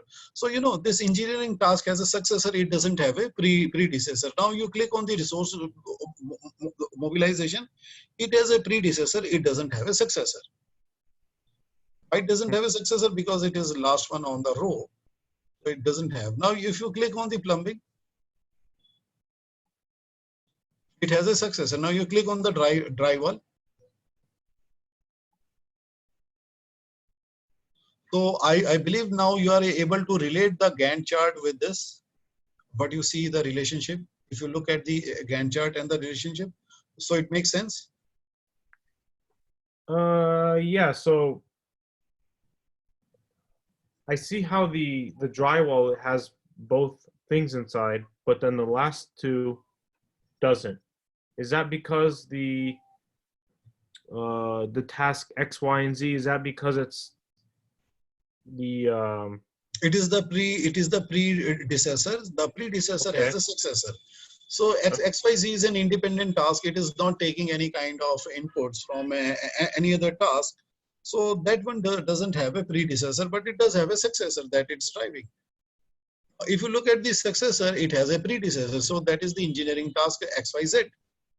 okay, So this tab is little bit better. So this tab, I mean, it gives you a big picture in just one. So if you use the relationship tab, you would be better off instead of the predecessor and successor. So predecessor and successor now both are combined into one view. Okay. So from both the places, if you want to add a successor to a task, you go to the successor side and click on the assign button. See, if you want to yeah, add a successor, yes, you click here. If you think that you need a successor for this task, so you can add a successor. If you okay, want to add a predecessor for this task, you go to the predecessor side and you can add a predecessor, okay. right? So, but it would have to have something in here though, right? Selected. Exactly, exactly. O- So you figured it out. You need to have something there, some another task. Okay. And now I will tell you about milestone. Okay. So, Okay, so before I tell you about the milestone, so let's take a small break for 5 to 10 minutes, 5 to 10 minutes. So, okay. okay. So you guys can refresh yourself. Okay. Okay, fine. So Sounds just, good. yeah, so just put your mics on the mute. Mm,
JD, are you there? Yeah, Ah, okay. I'm here.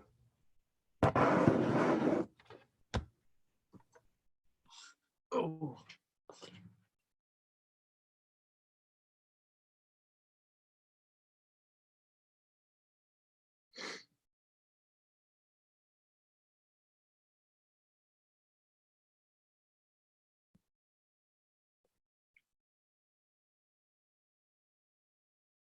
Robbie, are you there? Yeah, I'm here. Ah.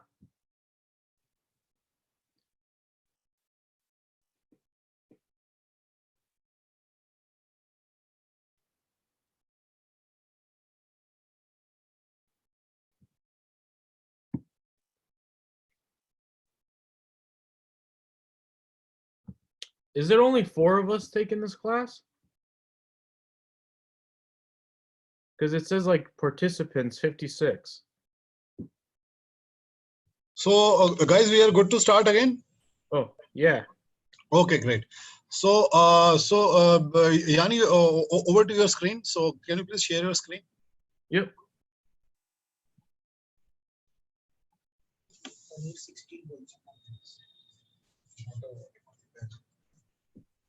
Can you guys see my screen now? Or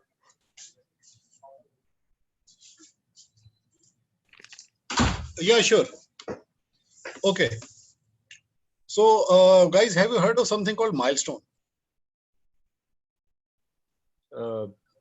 Yes. Yes. You know, what does a milestone do? It indicates the completion of a task to all the stakeholders. So that could be your team member, but especially, you know, the clients, they are interested in milestone.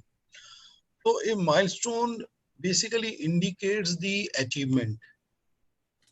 So clients are not interested in the steps that we do in between. So they say that what you achieved for me, so I pay you for your achievements.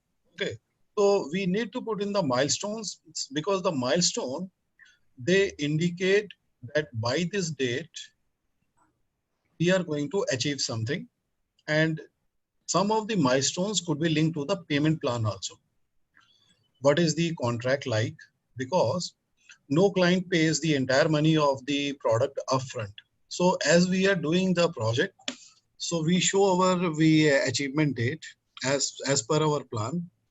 And then we tell the client, look, on this date, we have a payment. So the client would agree to the plan, and client would basically be expecting a deliverable on a particular date. So we need to put in our milestones now.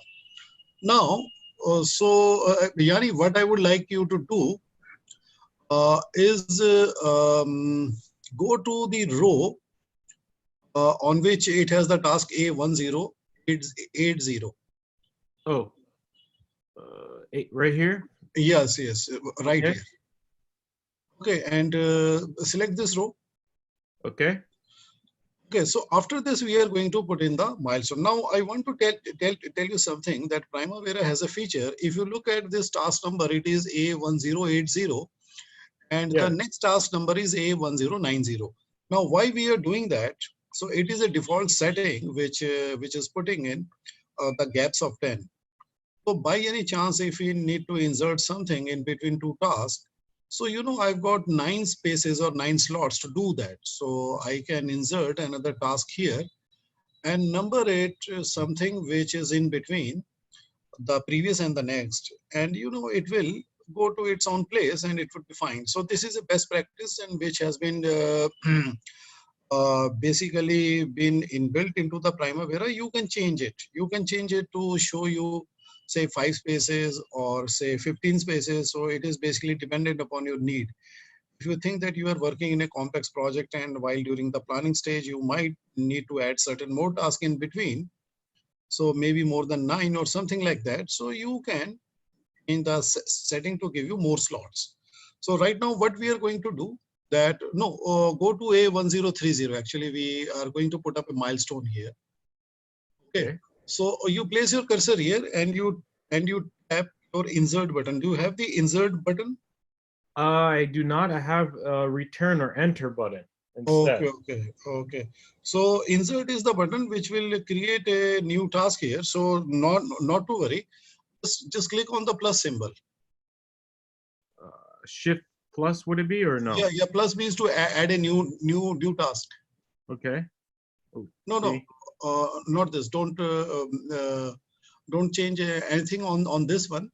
You press your escape. Press your escape key. Okay. Yeah, and just click on the plus sign on the right hand side. Oh, I'm sorry. Yeah, you need to add this.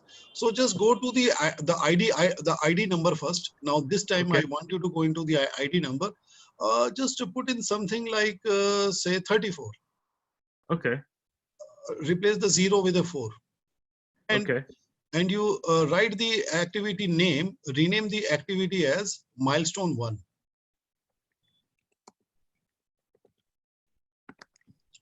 Okay, finish. Okay, and click on the finish. Now, do you see this activity has placed itself after the 30, right? Because you change its number to 34. If you change the number to 29, it will go and place itself before the 30. It will do that according to the order of the activity the ID. Okay. Now this milestone is showing you a duration of 6 days. Actually, milestones, they don't have any duration at all. And milestones, they look like a diamond symbol. Okay. So what you can do, that you can go to the status of this task, go into the status. Just have a look. So not the status, you go into the general.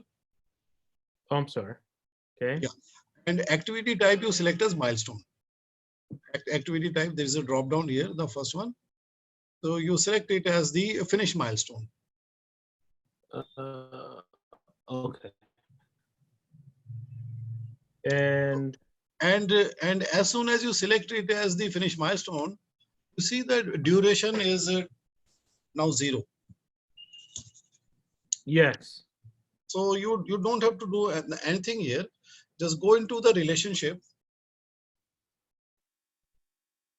Okay. And you on the predecessor task, click on the assign button on the predecessor. Okay. You select this task A1020 as the predecessor and click on the plus sign, and also select A103 is 30 as the predecessor task, Okay. and you close this. Now you go to the second row and delete this one. Which No, here, because you press this by mistake. So I'm clicking on your screen. Just a second. okay. Oh, sorry. So I pressed the wrong button. You share your screen once again, please. Yeah, of course. Here. I think I have to go back to the give me 1 second. Yeah, Is we can see your screen right now. Okay. What I will do, I will request you for the access permission, Okay. and you can now grant it. All right. Okay. Okay. If you look at this one, what happened is that you actually clicked it twice by mistake. Now the first time it set up a relation finish to start, and then it gave the relation finish to finish. Actually, what we want is actually finish to start relationship only. So I'm going to remove this one. So I don't need this. Now, if you look at the milestone for this task, I'll just show you what I will do. I'll just make it a little bit smaller so that it fits in here. See this milestone coming up here. Yes. Now this milestone is also related to the A1030 task. Basically what you were telling the milestone is that any one which is the longer one will determine your finish date. So right now its finish date is coming from the last task, that is the roofing. Because the roofing is basically the last one on the critical path. Now, I'll just tell you that what is the use of putting in multiple predecessor. You are also making a engineering statement here. What is the engineering statement here? This milestone will be achieved only when then roofing and task 4, both of them are complete. If any of them are incomplete, then we cannot say milestone has been achieved. You get the point? Yes. Even though the task 4 is finishing earlier, we know that it is the roofing which is driving the date for the milestone 1. But engineering wise, there is an input which is required from task 4 to go into the indication that milestone 1 has been achieved. So there is a flag which is coming in from the task 4 also. So, that is why I am basically setting up two relationships. So one relationship is driving it, but the other relationship is indicating to my engineering team, we need to finish the task 4 also, so that we can consider milestone 1 as achieved. Okay. So Because it's on the critical path, right? no, not because of some critical path. That's an engineering requirement. Okay. So when I am relating task 4 also as a predecessor here, I am making an engineering statement. It is not actually calculating the date of the milestone 1. I can remove it here. If I remove it from here, so the milestone is still there. Milestone is still, it is basically on its date. Okay. Now, if I remove this relationship also, the milestone will come back to the earliest possible date. Now, if I relate milestone to the task 4, so it will take its finish date from the task 4, like this. See, but I know the milestone 1 is not achieved until the roofing is also done. So, sometimes one task may have, or one milestone may have multiple predecessor, which is absolutely fine. Now the predecessor which is driving the date of the milestone is the roofing, because the roofing happens to be the roofing happens to be the later task. So it is driving that. So is this clear? Yes. Now Yes. it's like this. Say you three of you guys. So what do? You decide to do carpooling. So let's say that that Jay reaches a point and Yanni is there. So, but Robert is yet to reach the point. So when should Jay start? Should he start immediately when Yanni hops into the car, or Jay should wait for Robert? You better wait for me. Yeah, you should. I mean, Jay should. Okay, Sure. you should wait for, or he will miss lot of learning down the line.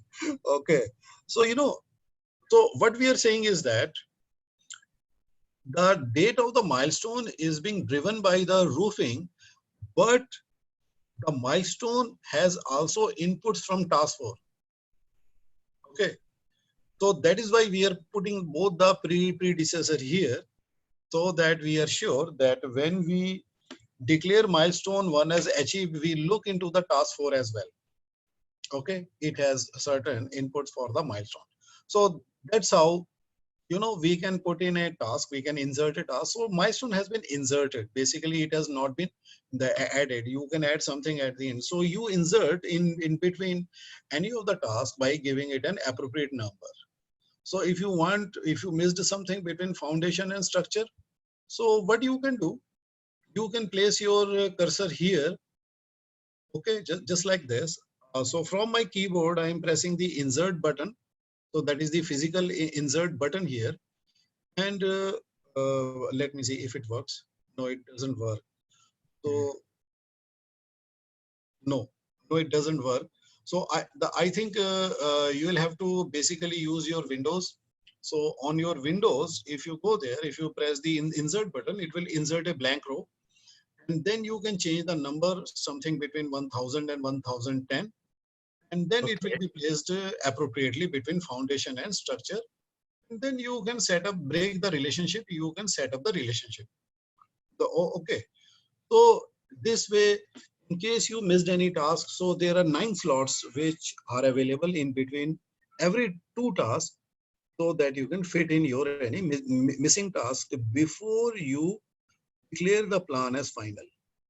So you guys can try it out. Do you want me? I'm sorry. Do you want me to insert something between foundations and structure? You said.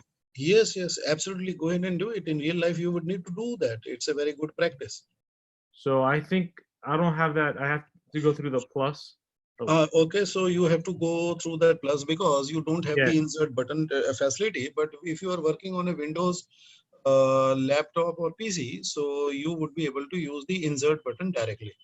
So insert button is quick and convenient. So meanwhile, you can use the plus. So even that's not a big problem. So I just put 1005. Is that appropriate? Is it okay? Absolutely fine. Okay. And it leaves room both ways. In case you have something in between the first one and 05, you can have another one. So it is better to place it in the middle. So now what you have to do, so this foundation is a predecessor to task 1 and task 1 is a predecessor to the structure erection. So, it is something you realize engineering wise. So this new task A1005 is successor to foundation. Now what you need to do? So you need to break the relationship between foundation and structure. So you select a foundation and delete the relation with the successor. You first select the foundation. Okay. And you go to the relationship tab. So do you see a relationship here with this one? So you need to remove that one. Okay. Now, who is the successor for the foundation? It is task 1. So you click on the assign button here. All right. And you select 1005. And you click on the plus sign. Or no, you selected the wrong tab. You remove. Okay, for it should be not the predecessor but successor. So you click on the remove here. Okay, I'm sorry. Yeah, no issues. So, yes, here you click because you want to assign it as successor. Okay, now, so 1005 would be the successor. Okay. 1005 would be the successor. Oh, you select 1005 and you click on the plus sign. Click on the plus sign. Okay. Then you close the toolbox and have a look at the Gantt bar. Do you see that? Yes. See, all this while we have been selecting predecessor, but we can select a successor also. Okay. Okay. Now the task one will make the structure erection as its successor. So you select the task one and Make make. it Yes. You select task one on okay. the top row. No, not like this. You select the task one. I Okay. mean, on this row, and you give it a successor. So you go to the successor site and click on the assign button. Oh, I went on the pre. Okay, I have to go on the other side. One second. No, that is fine. You don't have to delete the predecessor because the Ah, foundation is the predecessor to task one. okay. Foundation is the predecessor assign. Yeah, fine. Okay. Now you go to this one. Now you give it a successor. Okay. Who is the successor? 1010. Okay. Now just have a look at the Gantt bar. Ah, So what you have done, so between foundation and the structure, you have inserted task one, which you believe was missing earlier. So someone okay. pointed it out. So that's a good facility. So just remember it. And I would like a confirmation from Jay and Robert. Okay, have they tried it out? So Yes. try it out. Okay, I'll just wait for a couple of minutes for you to feel comfortable with this. So basically, this relationship tab is more convenient. You can see that who is the successor and who is the predecessor. Since you have selected task one has a predecessor, that is the foundation, and task one has a successor. Just imagine that there is a train, okay, and you have inserted a bogie in between, and this bogie is number two. You have inserted a carriage between one and two. So now this becomes two. Okay. So this is something that you can do here by changing the number. So if you want to insert something 1005 and 10, you give it an appropriate number like 6, 7, 8, 9. Any number you choose will sit between 5 and 10, and that way it will give it the proper sequence. So there are 9 spaces to utilize to insert any task, right? Yep.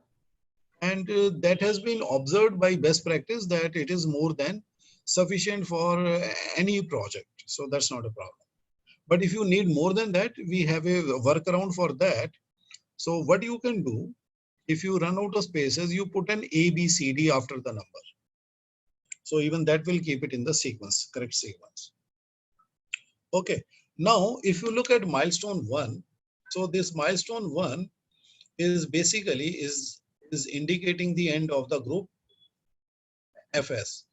Now, your guys, they decide that they can start the electrical work after milestone one has been achieved. Now, what is milestone one in relation to the electrical task? Uh, pre. How do you pre? Uh, Predecessor. predecessor. Yeah. Okay. So what you can do to set milestone one as its predecessor? So you have the relationship tab right in front of you. So just go ahead and set it up as the predecessor.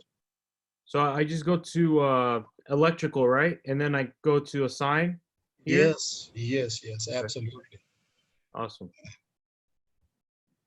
And just have a look at the Gantt chart. So it looks like that. So this is how you're going to do the work. So what you are telling yourself is that once the group one is complete, its milestone has been achieved, then we will start the electrical. Now, if you look at the rest of the 3 jobs, now if the 3 jobs, they are involved in contributing to the milestone, so you can relate it to the milestone within this group. So can you put milestone two within after the 1080? Okay. Milestone 2, because you need to put a milestone in every group. Why? Because that's a best practice. Even if you don't put the milestone, the scheduling will still be done, but you won't be able to mark your achievements in the project plan. Because as you go ahead into more and more planning, you will realize that a missing milestone is not helping you interpret the plan. What activity ID should I use for this one? So you just put in 1088281. Okay.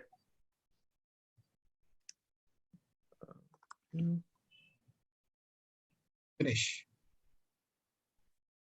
And you change its types to milestone from the general tab.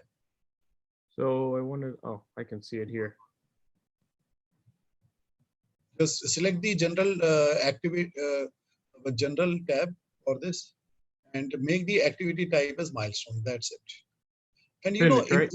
yeah, finish milestone, because it's a finish milestone. You can have a start milestone. Now, do you see the diamond symbol? Yes. Now you should be setting up the relationships for this milestone. So this Okay. milestone will signify the end of this group. Just Um, go to the relationship tab. Okay. Okay. And Now I leave it to your engineering knowledge. So whatever you feel is right, so you can set it.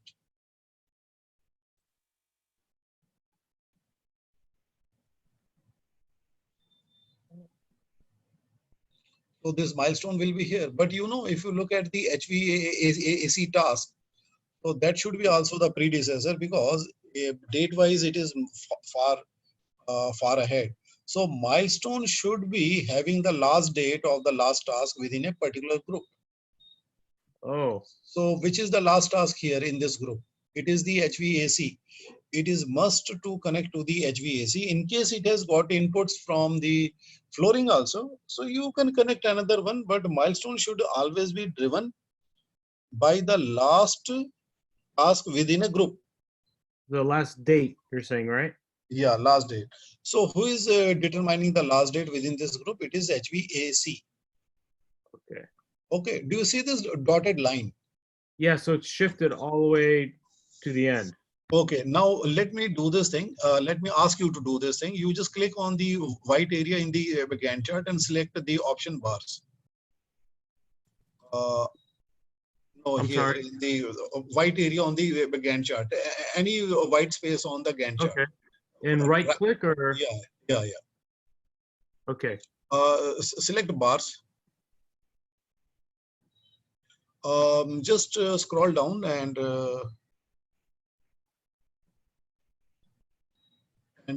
unclick the unclick the float bar. Just scroll down little bit more. It's still down there. This one you mean, right? Yeah. Uncheck this. Okay. Ooh. Float bar. Okay. Now click on the OK. See, I switched off the float bar so that you can see this dotted line. See, this dotted line means that it is having a finish to start relationship. The flooring also is a predecessor to the milestone 2. But the date of the milestone 2 is being determined by the HVAC, right? Yes. But still, why are we relating it to the flooring? Because the milestone 2 also has an input from the flooring. So that is more important as a technical statement. I'm making an engineering statement here that the milestone 2 is complete when it has got inputs from HVAC as well as the flooring. Now, by chance, if the duration of the flooring changes, suppose the flooring becomes, say, something like, say, 16 or something like 32. Well, we have a. Yeah, some. One second.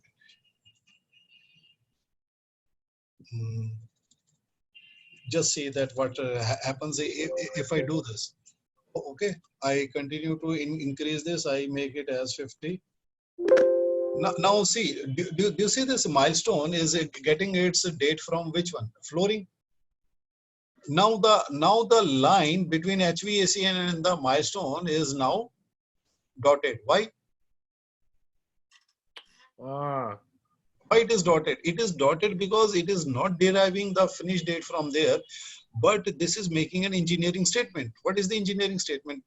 Engineering statement is like this: milestone 2 will derive its input from both HVAC and flooring, and it is the flooring which is determining the finish date. But if I don't make the statement, you know what will happen? The execution engineer, the person who is going to execute the plan, will never look at the completion of the HVAC, and he will never take the output from the HVAC to put it into the milestone or check it with the milestone. Oh, okay. Now, if I look at the flooring, so let me do this thing. Let me see that what is the difference like, and let me reduce this, and let me see if I can make it like this. 48, let me make it 47. Okay. And let me make it 46. Slowly and slowly, what I'm going to do. Now, do you see that HVAC is exactly aligned with the flooring, and milestone is having two solid lines? Yes. So it means that HVAC and flooring are both finishing on the same day, and both of them are driving a milestone 2. So in this case, it is very, very clear. But it is not always necessary it should be like that. It is also a possibility, but it is not a necessary. Okay. But if the flooring is taking less time, but you know for sure that flooring does have an input to the completion of milestone, you should still set up the relationship. Now, if you look at milestone 2, do you see that the milestone 2 has got two predecessors? Yes. So who is driving the date of the milestone? So at this point of time, it is the HVAC which is driving the date, but I am still maintaining the flooring as its predecessor. Why? Because that is an engineering statement. I am telling that the flooring has got certain outcomes which has to go into the milestone to make it green.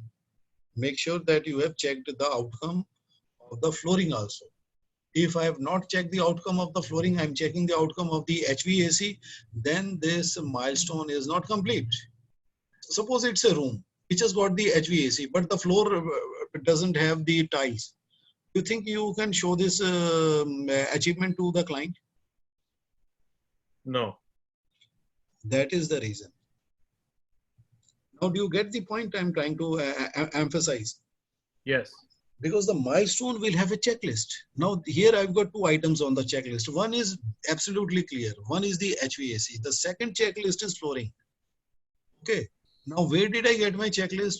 I got this checklist from a technical requirement specification. It mentions that this particular room or the floor will be considered complete when all the tiles are in place and the HVAC is AC. The heating, ventilation, and the air conditioning units are also running. So even though HVAC is finishing later, I just not only relate to it, but I also relate to the flooring also.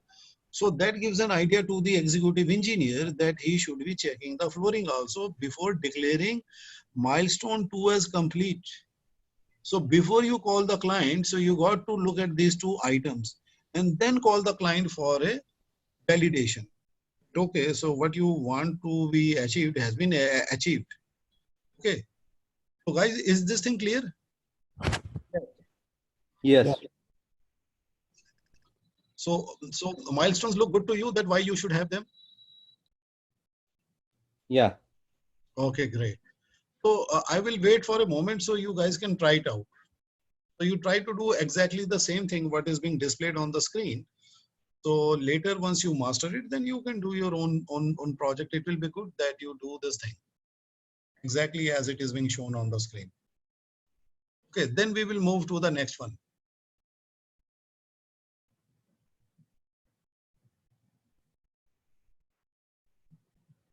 Do you guys want me to put an example somewhere? No, actually, what I want you to do, scroll down and Okay. connect this milestone to the next task on the next group. Say Right, this site work. Now you ask your team, guys, when do we start the site work? Do we start it after the milestone 2 or something like that? So of course, in this group also you need a milestone. Milestone 3, right? Milestone 3, yes, of course. But in the future, you will not write them as 1, 2, 3. You will write them as milestone, say foundation, milestone. ground floor, milestone, first floor, milestone, second floor, milestone, third floor. Okay, so just like that. Okay, so that would show the achievements. Okay, that will make it amply clear those reading the plan that what does it mean.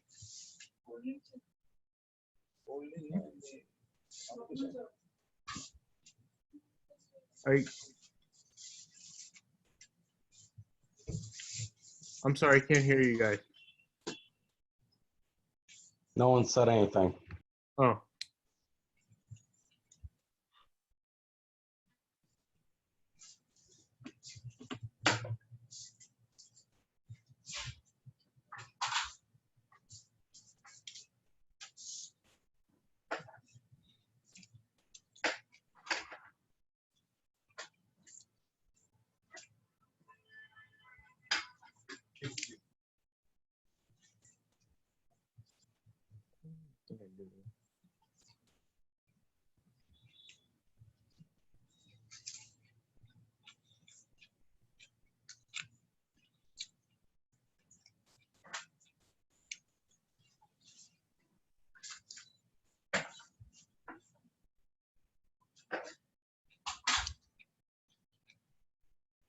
Yeah, so you know, so the site work takes a reference from milestone 2.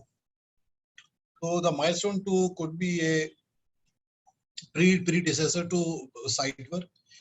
In case it is, then you can set up the relationship. Okay.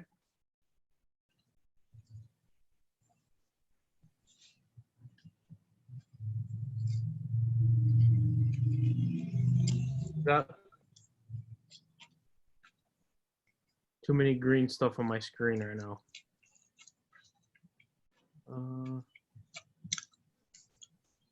The green ones basically indicate that they are having float.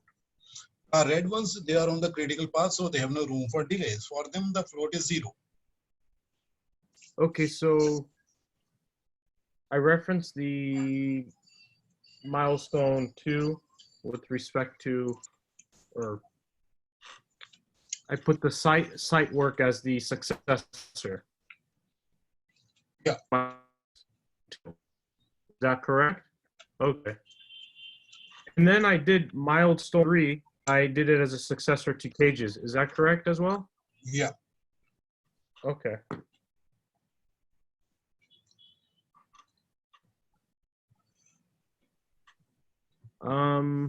So should I do the same thing with the engineering task X, Y, and Z? Should I keep continuing? Not at all, not at all, because you know it very well. It has a fixed date. So it is not deriving its date from anything, but it does have a milestone. But this milestone will be related to the engineering task only, because who is the predecessor here in this group? In this group, it is the 1110 is the predecessor. So you definitely will put up a milestone 4 here, relate the milestone 4 to the engineering task XYZ. Okay.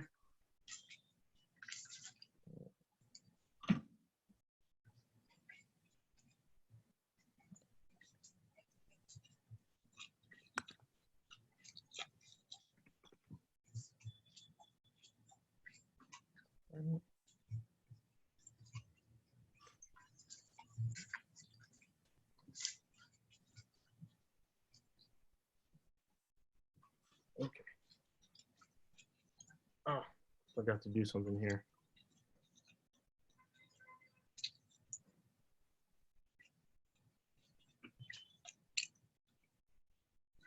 Okay. Right. Now, if you want to see the entire plan, just do one thing. Just go to this gray strip here and right click and hide this. Oh, you mean the high detailed window, right? Exactly. Now, this shows you the details of the task. So that way you get a good idea about how does your plan look like. Now, when you project it on the projector screen, and you can ask your technical guys, do you find anything missing? And do you think that we need to change the sequence of any particular task? You know, this is a question you should be asking before you freeze the plan and distribute it to all for their work. Okay, so that will result in a better team synchronization. So does that sound good, guys? Yep. Yeah. So the Primavera would work if you enforce a little bit of project management practices, best practices. So that's why I tell people, so a software is only as good as the way we use it. Okay, whether you drive a very big car or a small car, but you need to follow the same rules. It really doesn't matter who you are. If you are following the rules, you are safe, and the others are safe. Okay, so that is what the project management is all about. The project management is a discipline which we need to follow first, and Primavera helps us to follow that discipline. So we need to plan ahead, we need to think ahead, we need to visualize top down. So how do we visualize top down? By creating the WVS, and then we come into the engineering detail which fills it, and then we give it the proper sequence. So this is the correct sequence. It looks like that. I wouldn't relate engineering task XYZ to any other task, because this is a task which has already a predetermined date. Okay, so that's why I will leave that one alone as it is. So if you have any particular updates to the disk at the planning stage, so you can do that. Do you see a star next to the 24 January 20 in the task XYZ? Yes. So that is an indicator that this task has a constraint. The rest of the tasks, they don't have any constraint, they are free to move. But this task is not free to move because it has a constraint. It has a constraint because its date has been predetermined on the calendar. What task was it? It is 81110 as on Yanni's screen.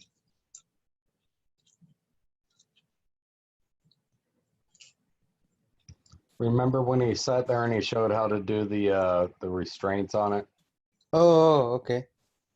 Yep. Actually, to put a constraint on a task, so what you can do, right click the task. Yes, Okay. Yanni, just go ahead and right click on this task. Oh. And then you select activity details. Actually, I have that issue with the right click. Okay, fine. So let me show it to you. Okay.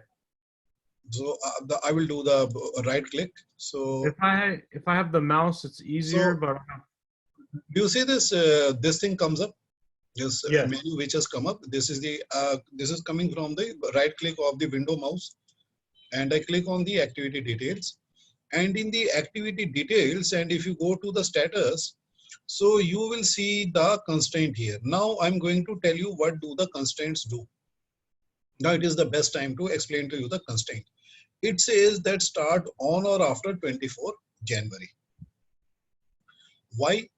Because this is what has been indicated to us, that this task is going to be worked that way, because it is a predetermined task. It does not require any predecessor to determine its date. Start on or after. Now, if I remove this, if I remove the constraint and set it to none, so it will recalculate itself. So it just goes like that. Now, if I say that this task, say, start on, then I selected a, and it will be the same thing, but here the flexibility will be lost. You can start this task only on 24th, but not on 25th, and not on 23rd either. But if that's why this task is now turned red, because this has become a critical task, because it has got fixed start date which you can't change. But if you give this task a flexibility on or after the start date of 24th, this task has a float, because the float will be utilized from the finish date of the project. The float is on the right side. Now I'll expose the float bar. See what I do. I click here. I go to the bar option and go down, and I see a float bar option here, and I click on the checkbox. So now if you look at this task, So, this task has a float, but if I select this task and I fix the date. Now, when I'm fixing the date, actually I'm nailing the date. So once I nail the date, there is no float here. So that's why this task turns red. Oh. Okay. Now, if I give this task a flexibility, okay, you should start on 24th, but you can start on the 25th also. So that's not a problem. So this float is shown and this task turns green. So it is flexible.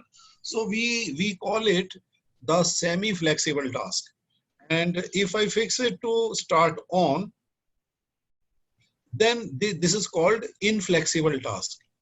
It is nailed down. It is pinned on to the particular calendar date and it will always be shown in red color because you cannot delay it beyond 24th because you have pinned it, you have nailed it, you have driven a nail on the head of this task and pinned it down onto a date which is 24th.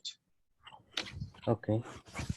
So I'm sorry to interrupt. So the difference between this one and the other tasks are that they have no constraints. Is that correct? Absolutely right. Okay. Because those tasks, they are determined by their relationships, but this is a predetermined, just like your train ticket or your airline stay ticket.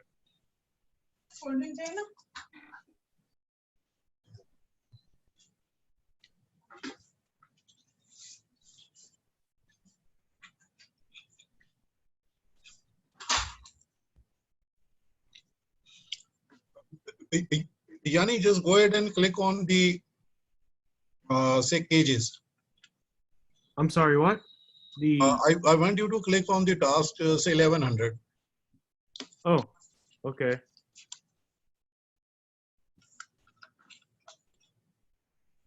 I see that has none there, right? Yeah. Okay. Now, I'll just tell you. See, I'll tell you what is the best practice. So when you don't have a fixed start date of the project, don't put any constraint because it will let all the tasks move freely. Yes. After you have, because we might start to plan early even before the project date is fixed. So that's okay because we want to save time. I don't want to wait for some firm date of the project to be told to me so as to start planning because I know my engineering task, they have interdependency. And if I change the start date of the project due to the inter-date dependency, their dates would be also appropriately calculated. So that's not a problem. So what we do that in real life, we basically put in a note that this task has a fixed start date, but we don't put in a start date because we want to check out the fact that in case I do change the start date of the project, is the task still falling within the range of the project or not? If it is not falling within the execution range of the project, then definitely I would like to shift it to some other date. I would like to talk to my stakeholder, maybe the client, and tell him that, look, this is the reality check. So before that, I would keep that flexible. I would, as a best practice, I would apply constraints after all the tasks are within the project plan. And if I have a resource constraint, so I would like to put up a constraint. Now, how do I apply a constraint? So what is the criteria for a constraint? So, there are many situations in a project where I can immediately start a successor task, but I don't have a resource to start the task. Technically, I can start the task. Okay. So let me show this to you.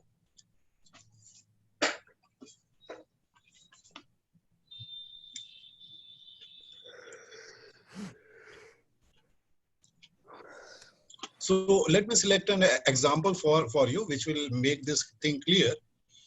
Suppose if you look at this task, roofing. Okay.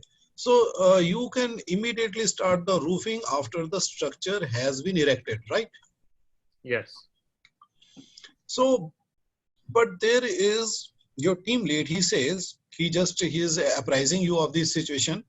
He said, there is a problem here. The problem here is that the equipment which is required to do the roofing will not be available until 7th of Feb. So basically you can start immediately on the 4th. So this equipment is available 7th of Feb onwards. So it means that it has a semi-flexible constraint. It means it can start 7th Feb onwards. So what you will do here, Yanni? Okay. Okay, so I'll just guide you that how do you put this constraint. Okay, and what is the effect of the constraint? Just go into the status. So you're here into the status. Go to the primary. The constraints primary. The constraints, just go down, you see the constraint and select the start on or after. Start.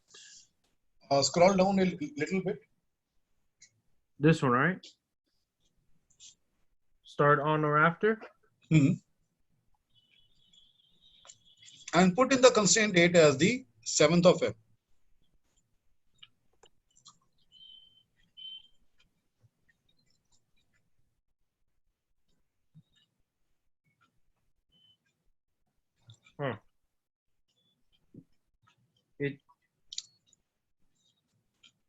Yeah, just a second. Let me check this out. Okay. It is on. It is supposed. Yeah, so that's good. Now let me expand it so that you can see it clearly. See.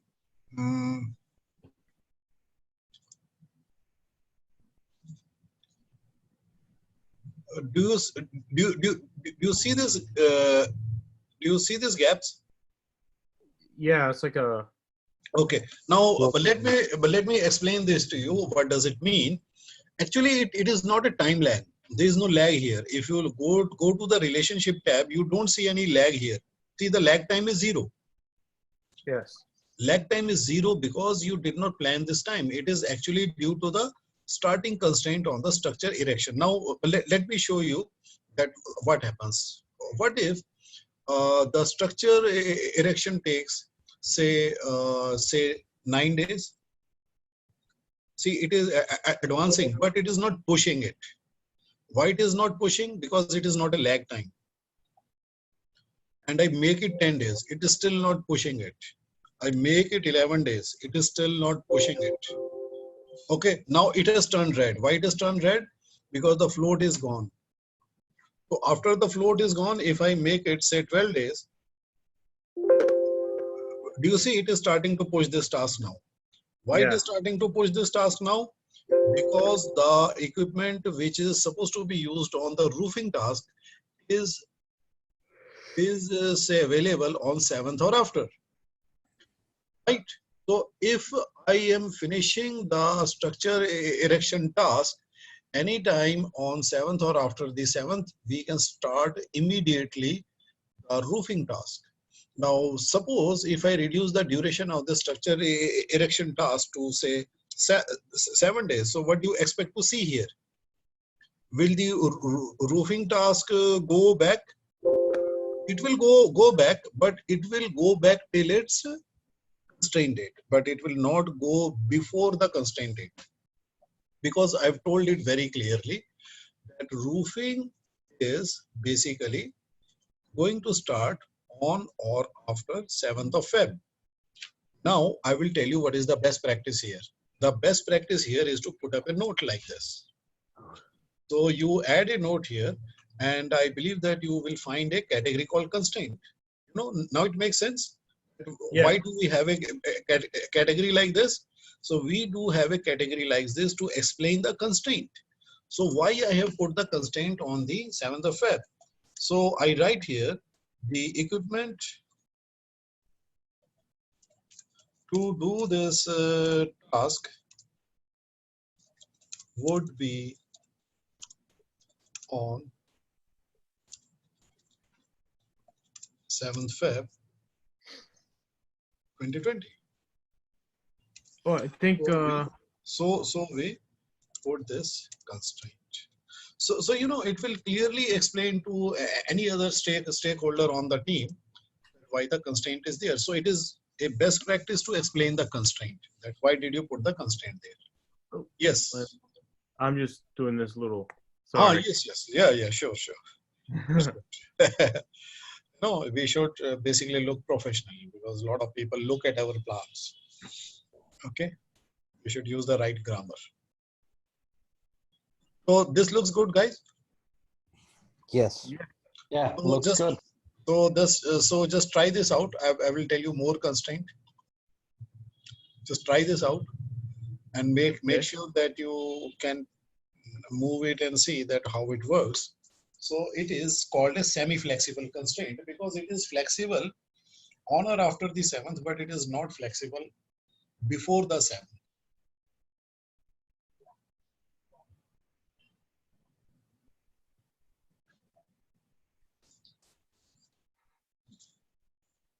Um,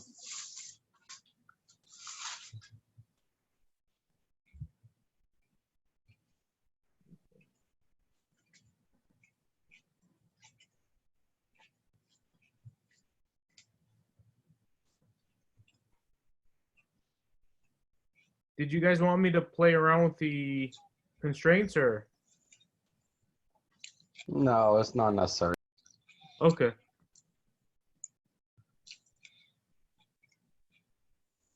So you guys are ready for more? Yeah. Okay, great.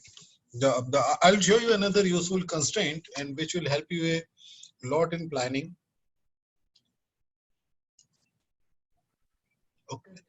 So I will use another group. So where do I go? I go into the WBS. Okay.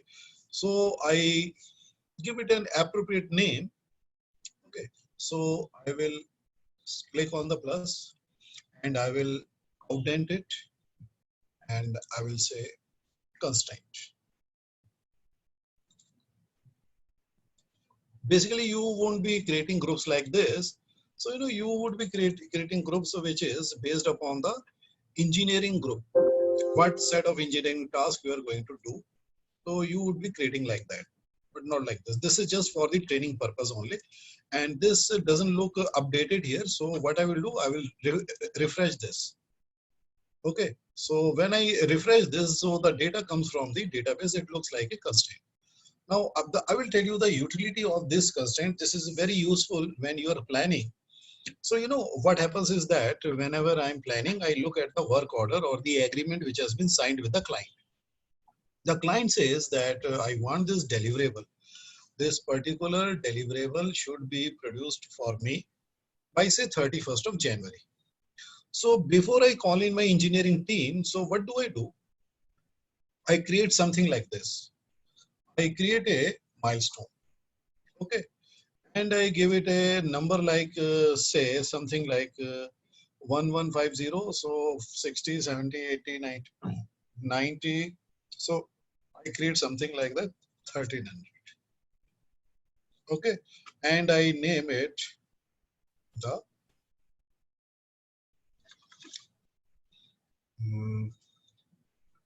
okay.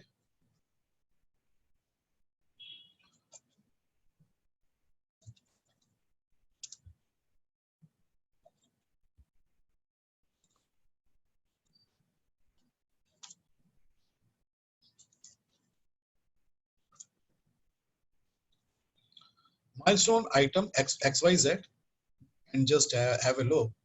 So what I'm going to do is this. I'm going to, okay, I'm just losing my cursor. Okay, one second. I can't see my cursor here. Cursor is disappearing. So, okay, where is it?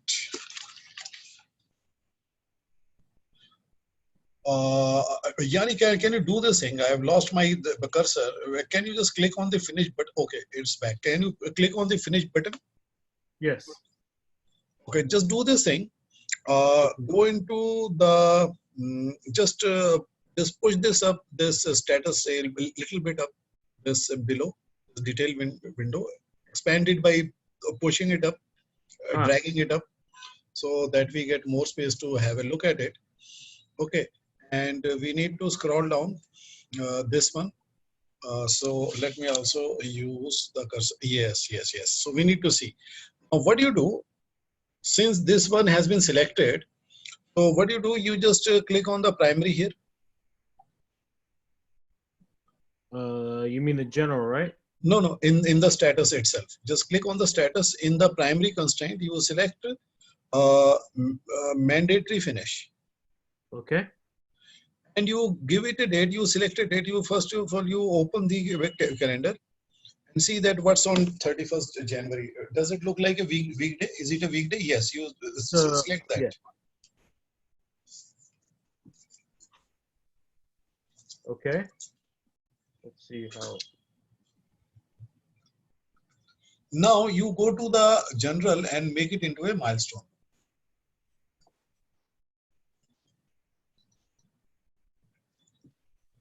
Finish milestone. Great. Now you can just go ahead and hide this window. Just hide the attribute window, this detailed window. Hide this. Now I'll just tell you that what is the utility of this. See, basically, when I'm planning with my team, I'll first note down the milestone from my work order, and then I will call in my engineering team and ask them to fill in the details. Now, what do? Since you are already on the 1300, just right click here and add a new task here. You can just add a new task from the right hand side. Just click on the plus button. Okay. Okay, and number this task as A1150. 1150. Yeah. No. Oh, In the I'm activity, the ID. Yeah. Okay. 1150. Okay. Now you click on the finish. You add 11660. Okay. 1160. Okay. That's 2.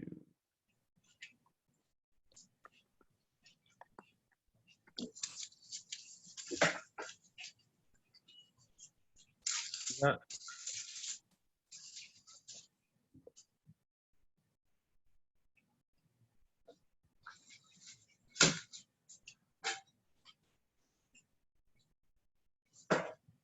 Okay. Now you add 1170. All right.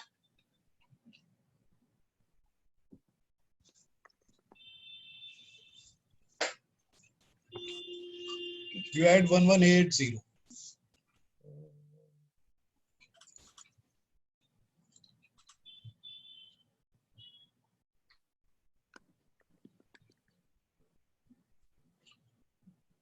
Okay, so that is good enough. Now you select all these tasks row wise from starting from 1 to XYZ.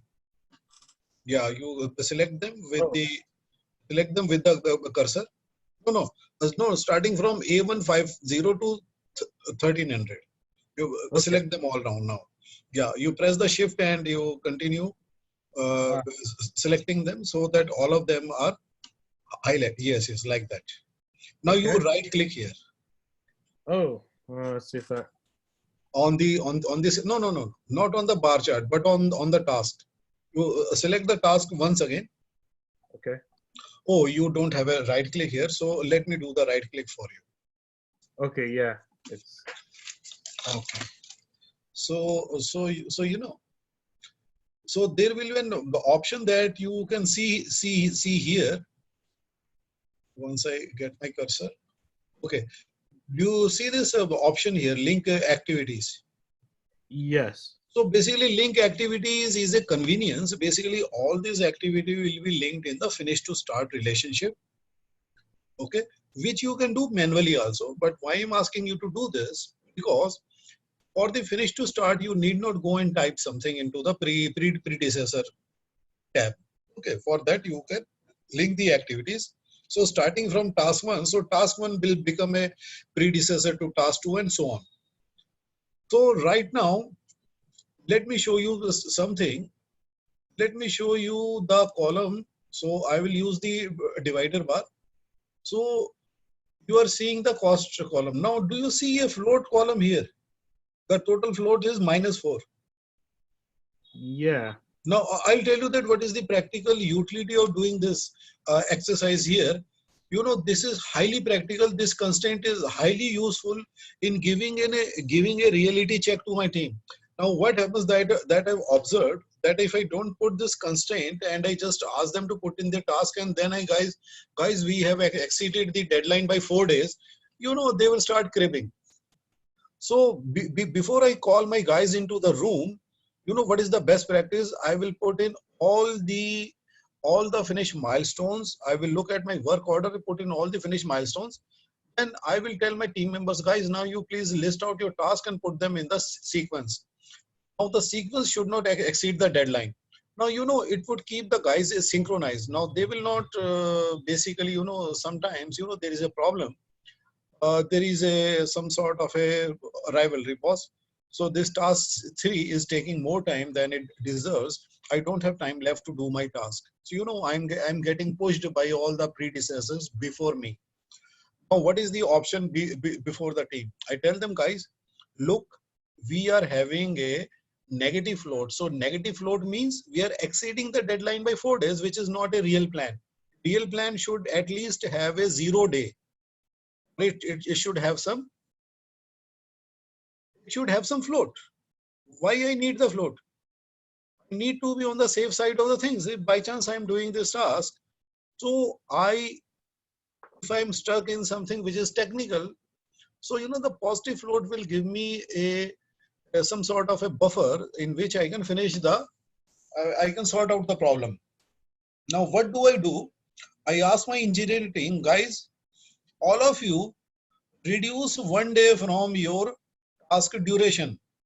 So just do this thing, Yani. Go to task 1 and make it 5 days and do the same for all the tasks. Make them all 5 days.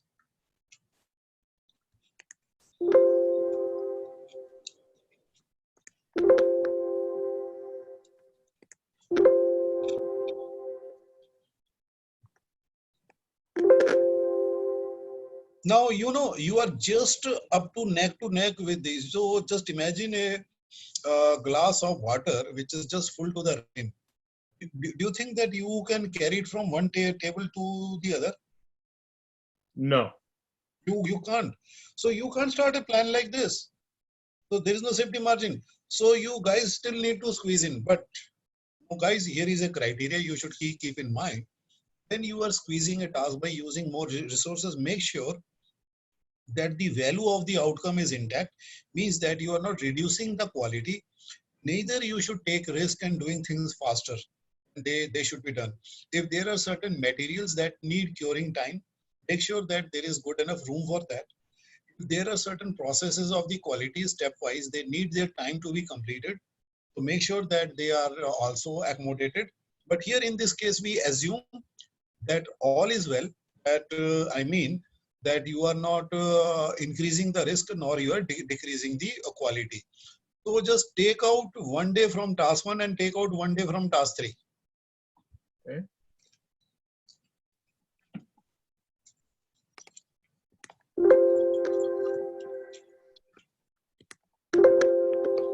So now how many days of the float we have? 2. So, you know, we have planned it realistically and everybody gives, if everybody is in agreement with this, okay, boss, we can live with that. We can basically start this group with 2 days of the float and we would be on the safe side of the things. We can still finish it on the deadline, I mean the milestone. So we freeze this plan. So guys, now you understand that what is the practical utility of a milestone combined with must finish on. Why did I pin it down on a particular date? So that you could know that how much float or how much negative float you have. So negative float means delay and positive float means buffer, which we call in the normal parlance. I mean in our day-to-day language. So negative float is delay and positive float is buffer, that you are on the safe side. So negative float means that you have a trouble here. So I told you that most of the troubles are at the planning stage. So you have troubleshooted the project, right?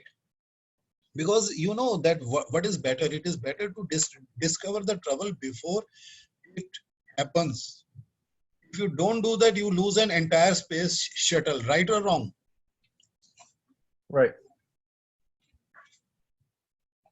So Yes. guys, so please try this out and tell me that you have gripped it. It's in your grip.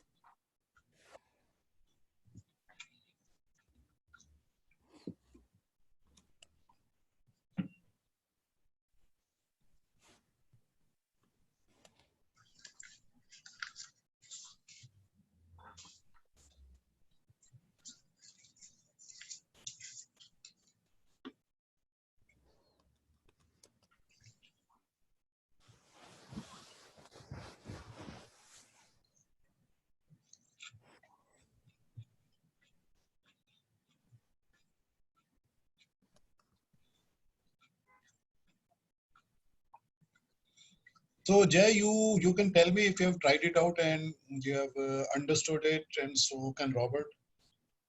Yeah. I'm just finishing it up right now. Yes, I got it. I understand it.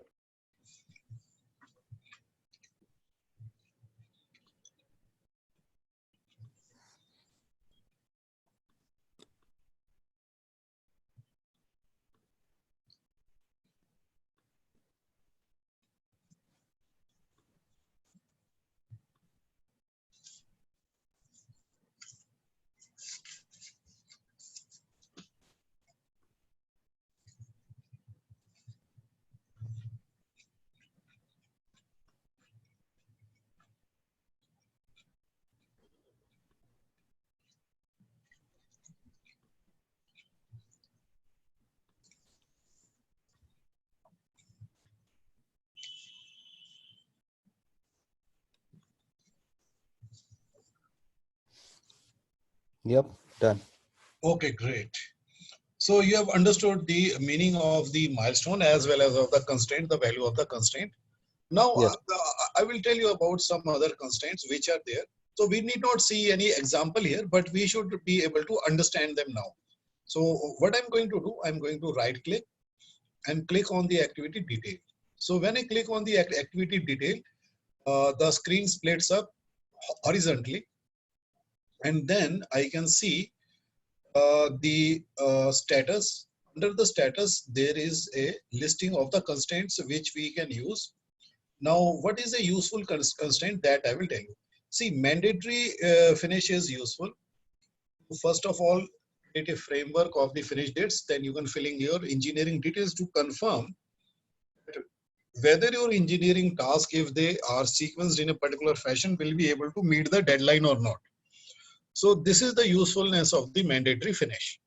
Now, there is something finish on or before. Now, finish on or before is useful if a resource, the resource could be a person, the resource could be a leased equipment which is on notice period. You get my point? Yes. If you have a very heavy piece of equipment, so what you can do, you can put the constraint on the task which is using that equipment, finish on or before. So you can continue to plan. So once you reach the constraint date, you will find that the float has become zero for that particular task. So once the float has become zero or negative, you will have the opportunity to take a corrective action at the planning stage itself. So then you will tell your guys, so guys, we have to finish this task before 28th of January. We have to plan to finish this task before 28th of January 2020, because this equipment or this person is having a notice period, and the last day of the notice period is 28th of February. So any task which this person or this equipment is utilized for, it can finish before 28th of February, any time before 28th of February, but not after 28th of February, because this person or this equipment won't be available. So you can basically note it. Now, what is the purpose of the mandatory finish? So the purpose of the mandatory finish, if you put it on your plan before you fill in the engineering detail, The mandatory finish will help you tell that how much float you have or how much is your delay from the finish date, from the targeted finish date. So if you are seeing floats, so it will give you a feeling of comfort. Okay, so we can basically finish these set of tasks before the mandatory finish date of say 31st of January. So we guys are going to finish on the 27th of January. So it will keep you informed that you have got 3 float days. So 3 days of the buffer. So that's why you must use the mandatory finish, because the mandatory finish will remain pinned down on a particular date on which a delivery has to be made to the client, right? And if you see that your task have exceeded that, so the negative float will tell you that what is the number of the days that is going to be, that is the number of the days that is going to be a delay in case you continue with this plan. So that will afford you the opportunity to troubleshoot the plan before it becomes a trouble. So is that right, guys? So in this case, you can use mandatory finish. Now here is another interesting one, as late as possible. Now this as late as possible is used on a task which is a closing process. Okay, so rest of the constraints, so they will be understood by you. Mandatory finish as or none. None gives you the flexibility. It will start a task as soon as possible. If a task does not have a predecessor, so this task will be aligned with the start date of the project. Now, what is as late as possible useful for? It is basically useful for a closing task, which is done at the end of the project. Okay, so let me show you this. Let me first of all get in here. Okay, so let me hide this detail and let me see that what is the finish date of the project. So currently the finish date of the project is 5th of March, right? Now, I'll just show you that what is the utility of this task. I will add a task here. Okay, and I will add it like this. I will give it a number. So you know what is the previous number? Previous good number is A1180. It has already picked A1190. So I say that this task is actually a closing process for the entire project. So I basically give it a duration. I'm losing my cursor. Yani, can you click the finish for me? Yes. Okay. Oh, okay, great. Now you right click here and open the activity details. Oh, let's see if I could. Oh, there it is. Okay, great.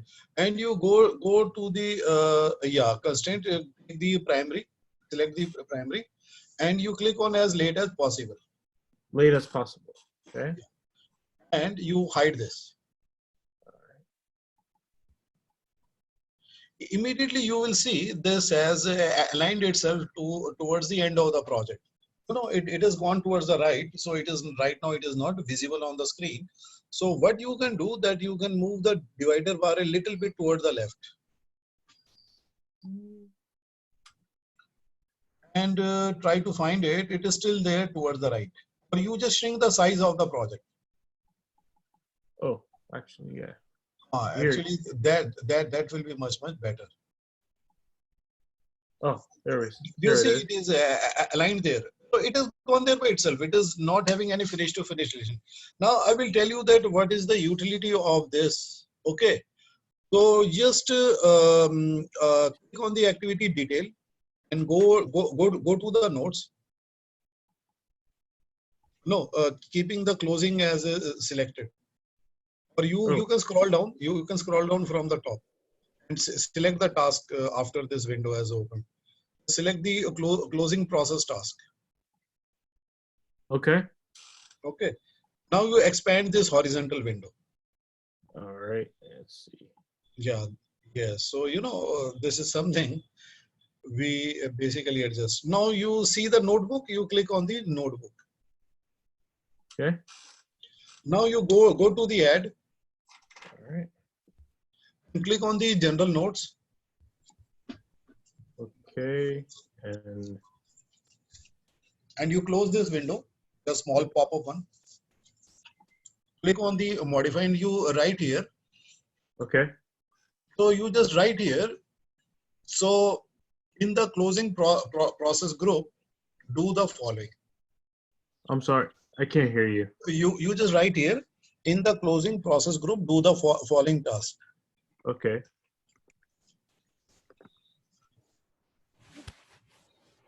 Process group, do the following the administrative task.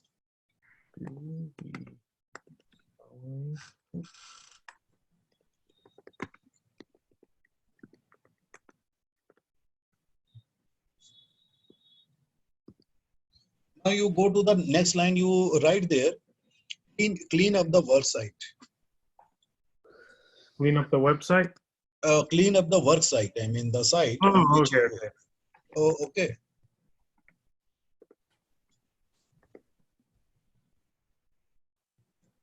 Okay. Then put a comma and write, ensure compliance Comma? with the ensure compliance with the environmental norms. Ensure compliance with environmental norms. With the environmental rules or regulations, whatever is applicable in your country.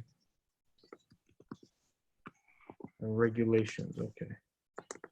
Then you put a comma and write, restock unused raw material.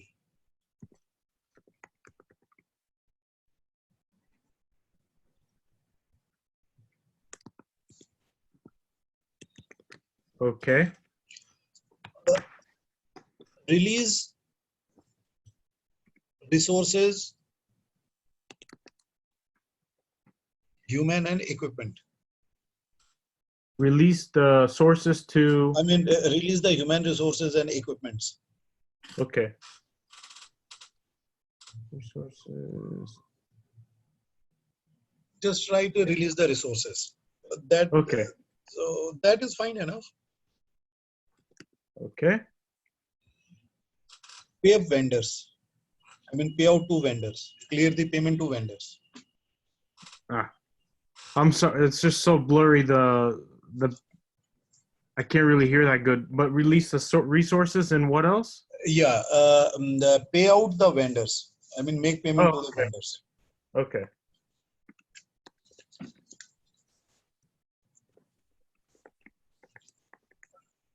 Okay. Raise invoice to client. Okay. Raise. Final invoice to client. Okay.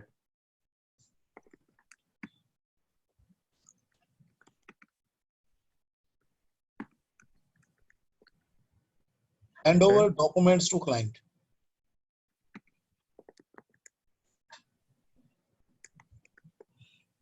Etc.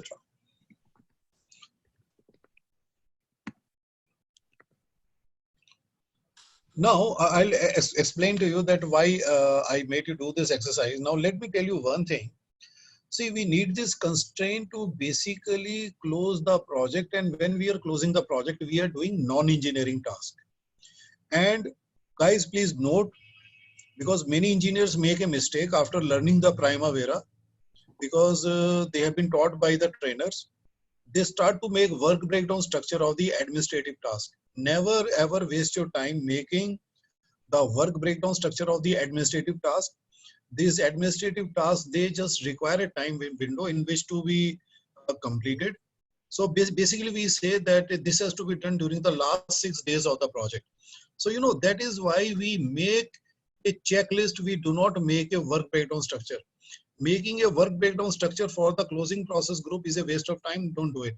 Just create a task in which set the constraint as late as possible, give it an appropriate duration. You say we will close the project during the last 6 days. You start the closing process during the last 6 days of the project, during the last 7 days of the project, and you would discover that despite the size of the project, you require the same duration for the closing process, because the administrative paperwork takes the same time whether you are closing a 5 months project or whether you are closing a 5-year project.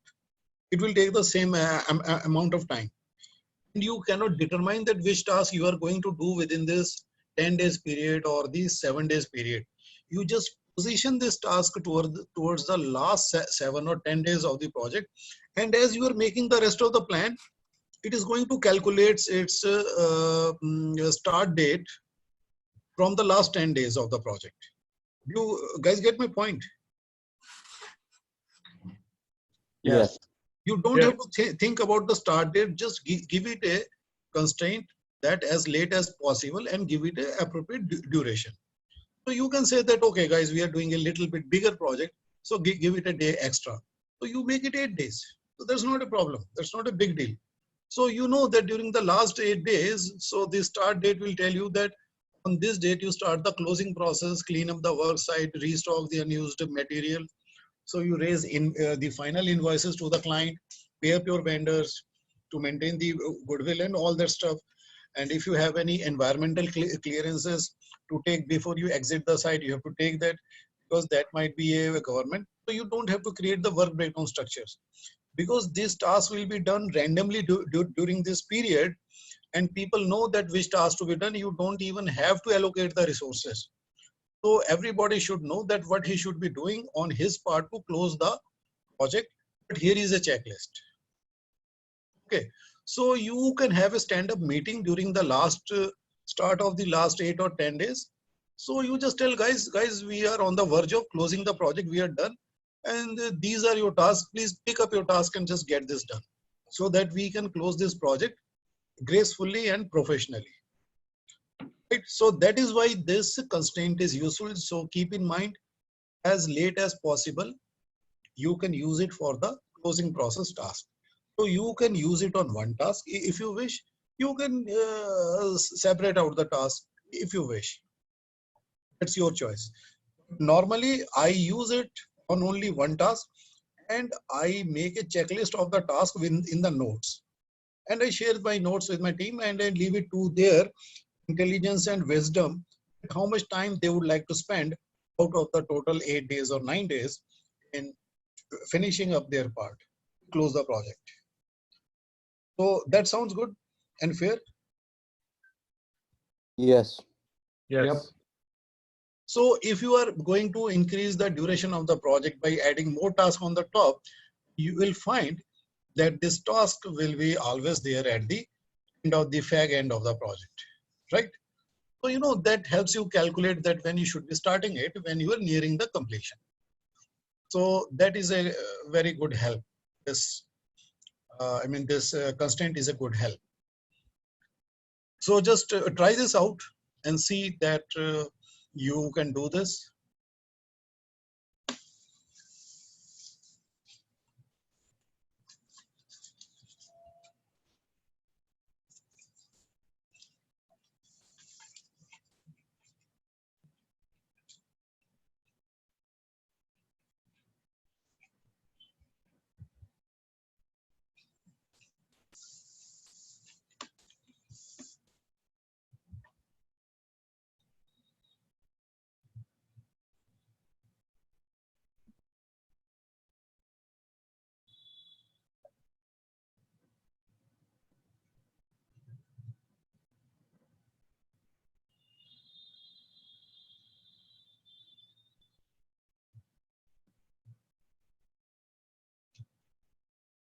So you guys can do it. Try this out. Done. So you have gripped it, so you will remember to use it. Yep.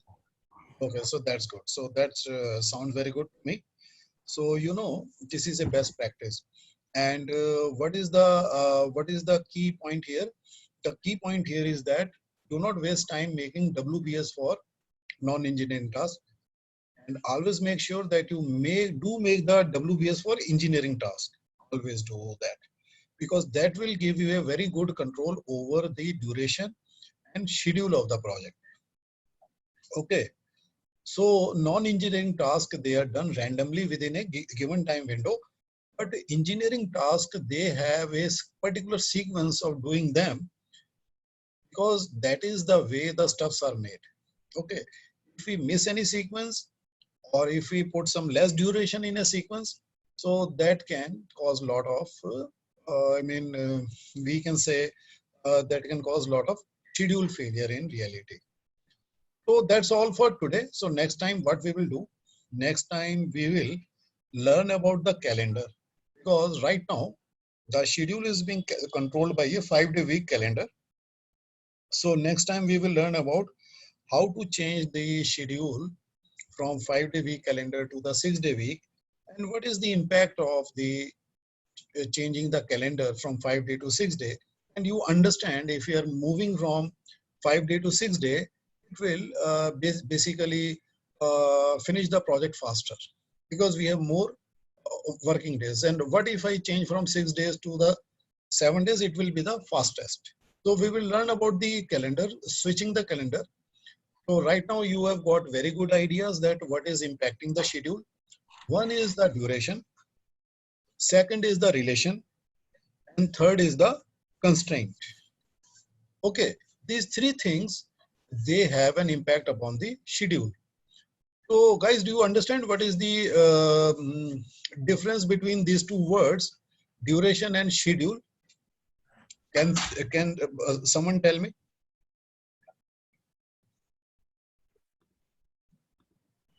Difference between duration and schedule? Yeah.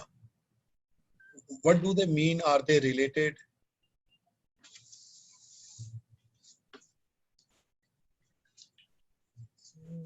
Schedule is like what we have planned it, that we are going to perform, and duration means actual time that you're going to need to finish the task. Okay. Let me tell you something. Okay. I'm going to watch a movie, 3 hours movie. So that gives you a partial information. Now, what happens? You are curious. You are curious about what? I told you that I'm going to watch a 3-hour movie today. So wouldn't you like to know when? Yes. Good. So I tell you, this movie starts at 6 p.m. Now, can you tell me that what will be the finish time of this? 9. So that is the schedule. So the schedule is the actual start date, time, and actual finish date time. That is the schedule. Duration is the span of time. So the span of time is stated in minutes. Span of time is stated in minutes, hours, days, weeks, months in Primavera. Right? So in the duration column, we can mention 1 day, 2 day. We can mention 1.5 day, 1.6 day. So you know whatever is the fraction, if it is a relevant one, we can mention 1 week instead of writing 5 day. We can mention 1 month.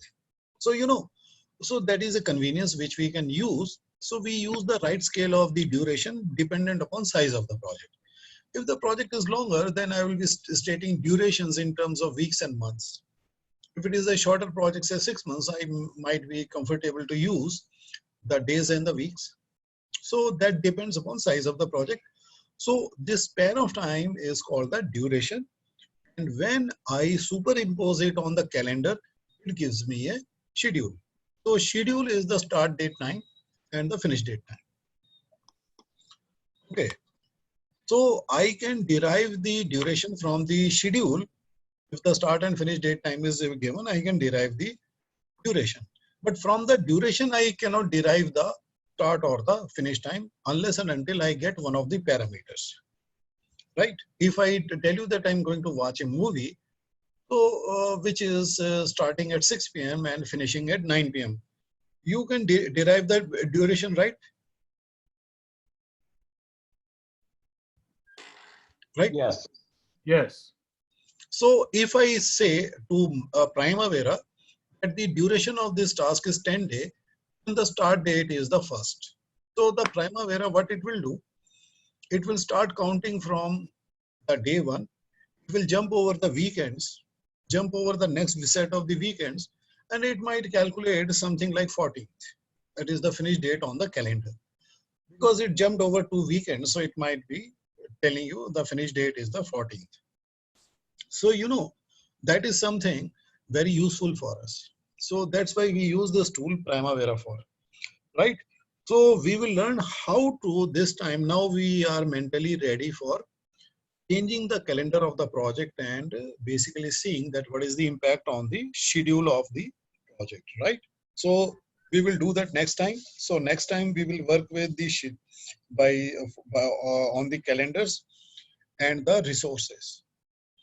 Okay, and I will give you a sample project to work upon on your own, and which I'm sure that you will be able to do it confidently.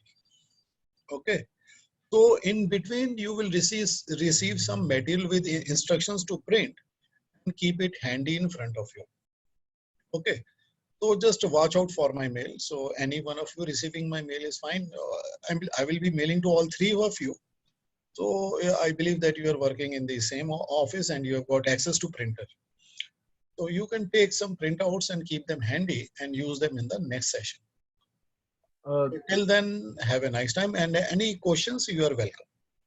Are you sending out the project this week or after the next 2 sessions? Oh, this week only I will send you some material to print and some to read. So I will give you the instruction. I will tell you what to read and I will give you the reading material and what to print and keep handy, and I will send you that. Okay. Awesome. Okay.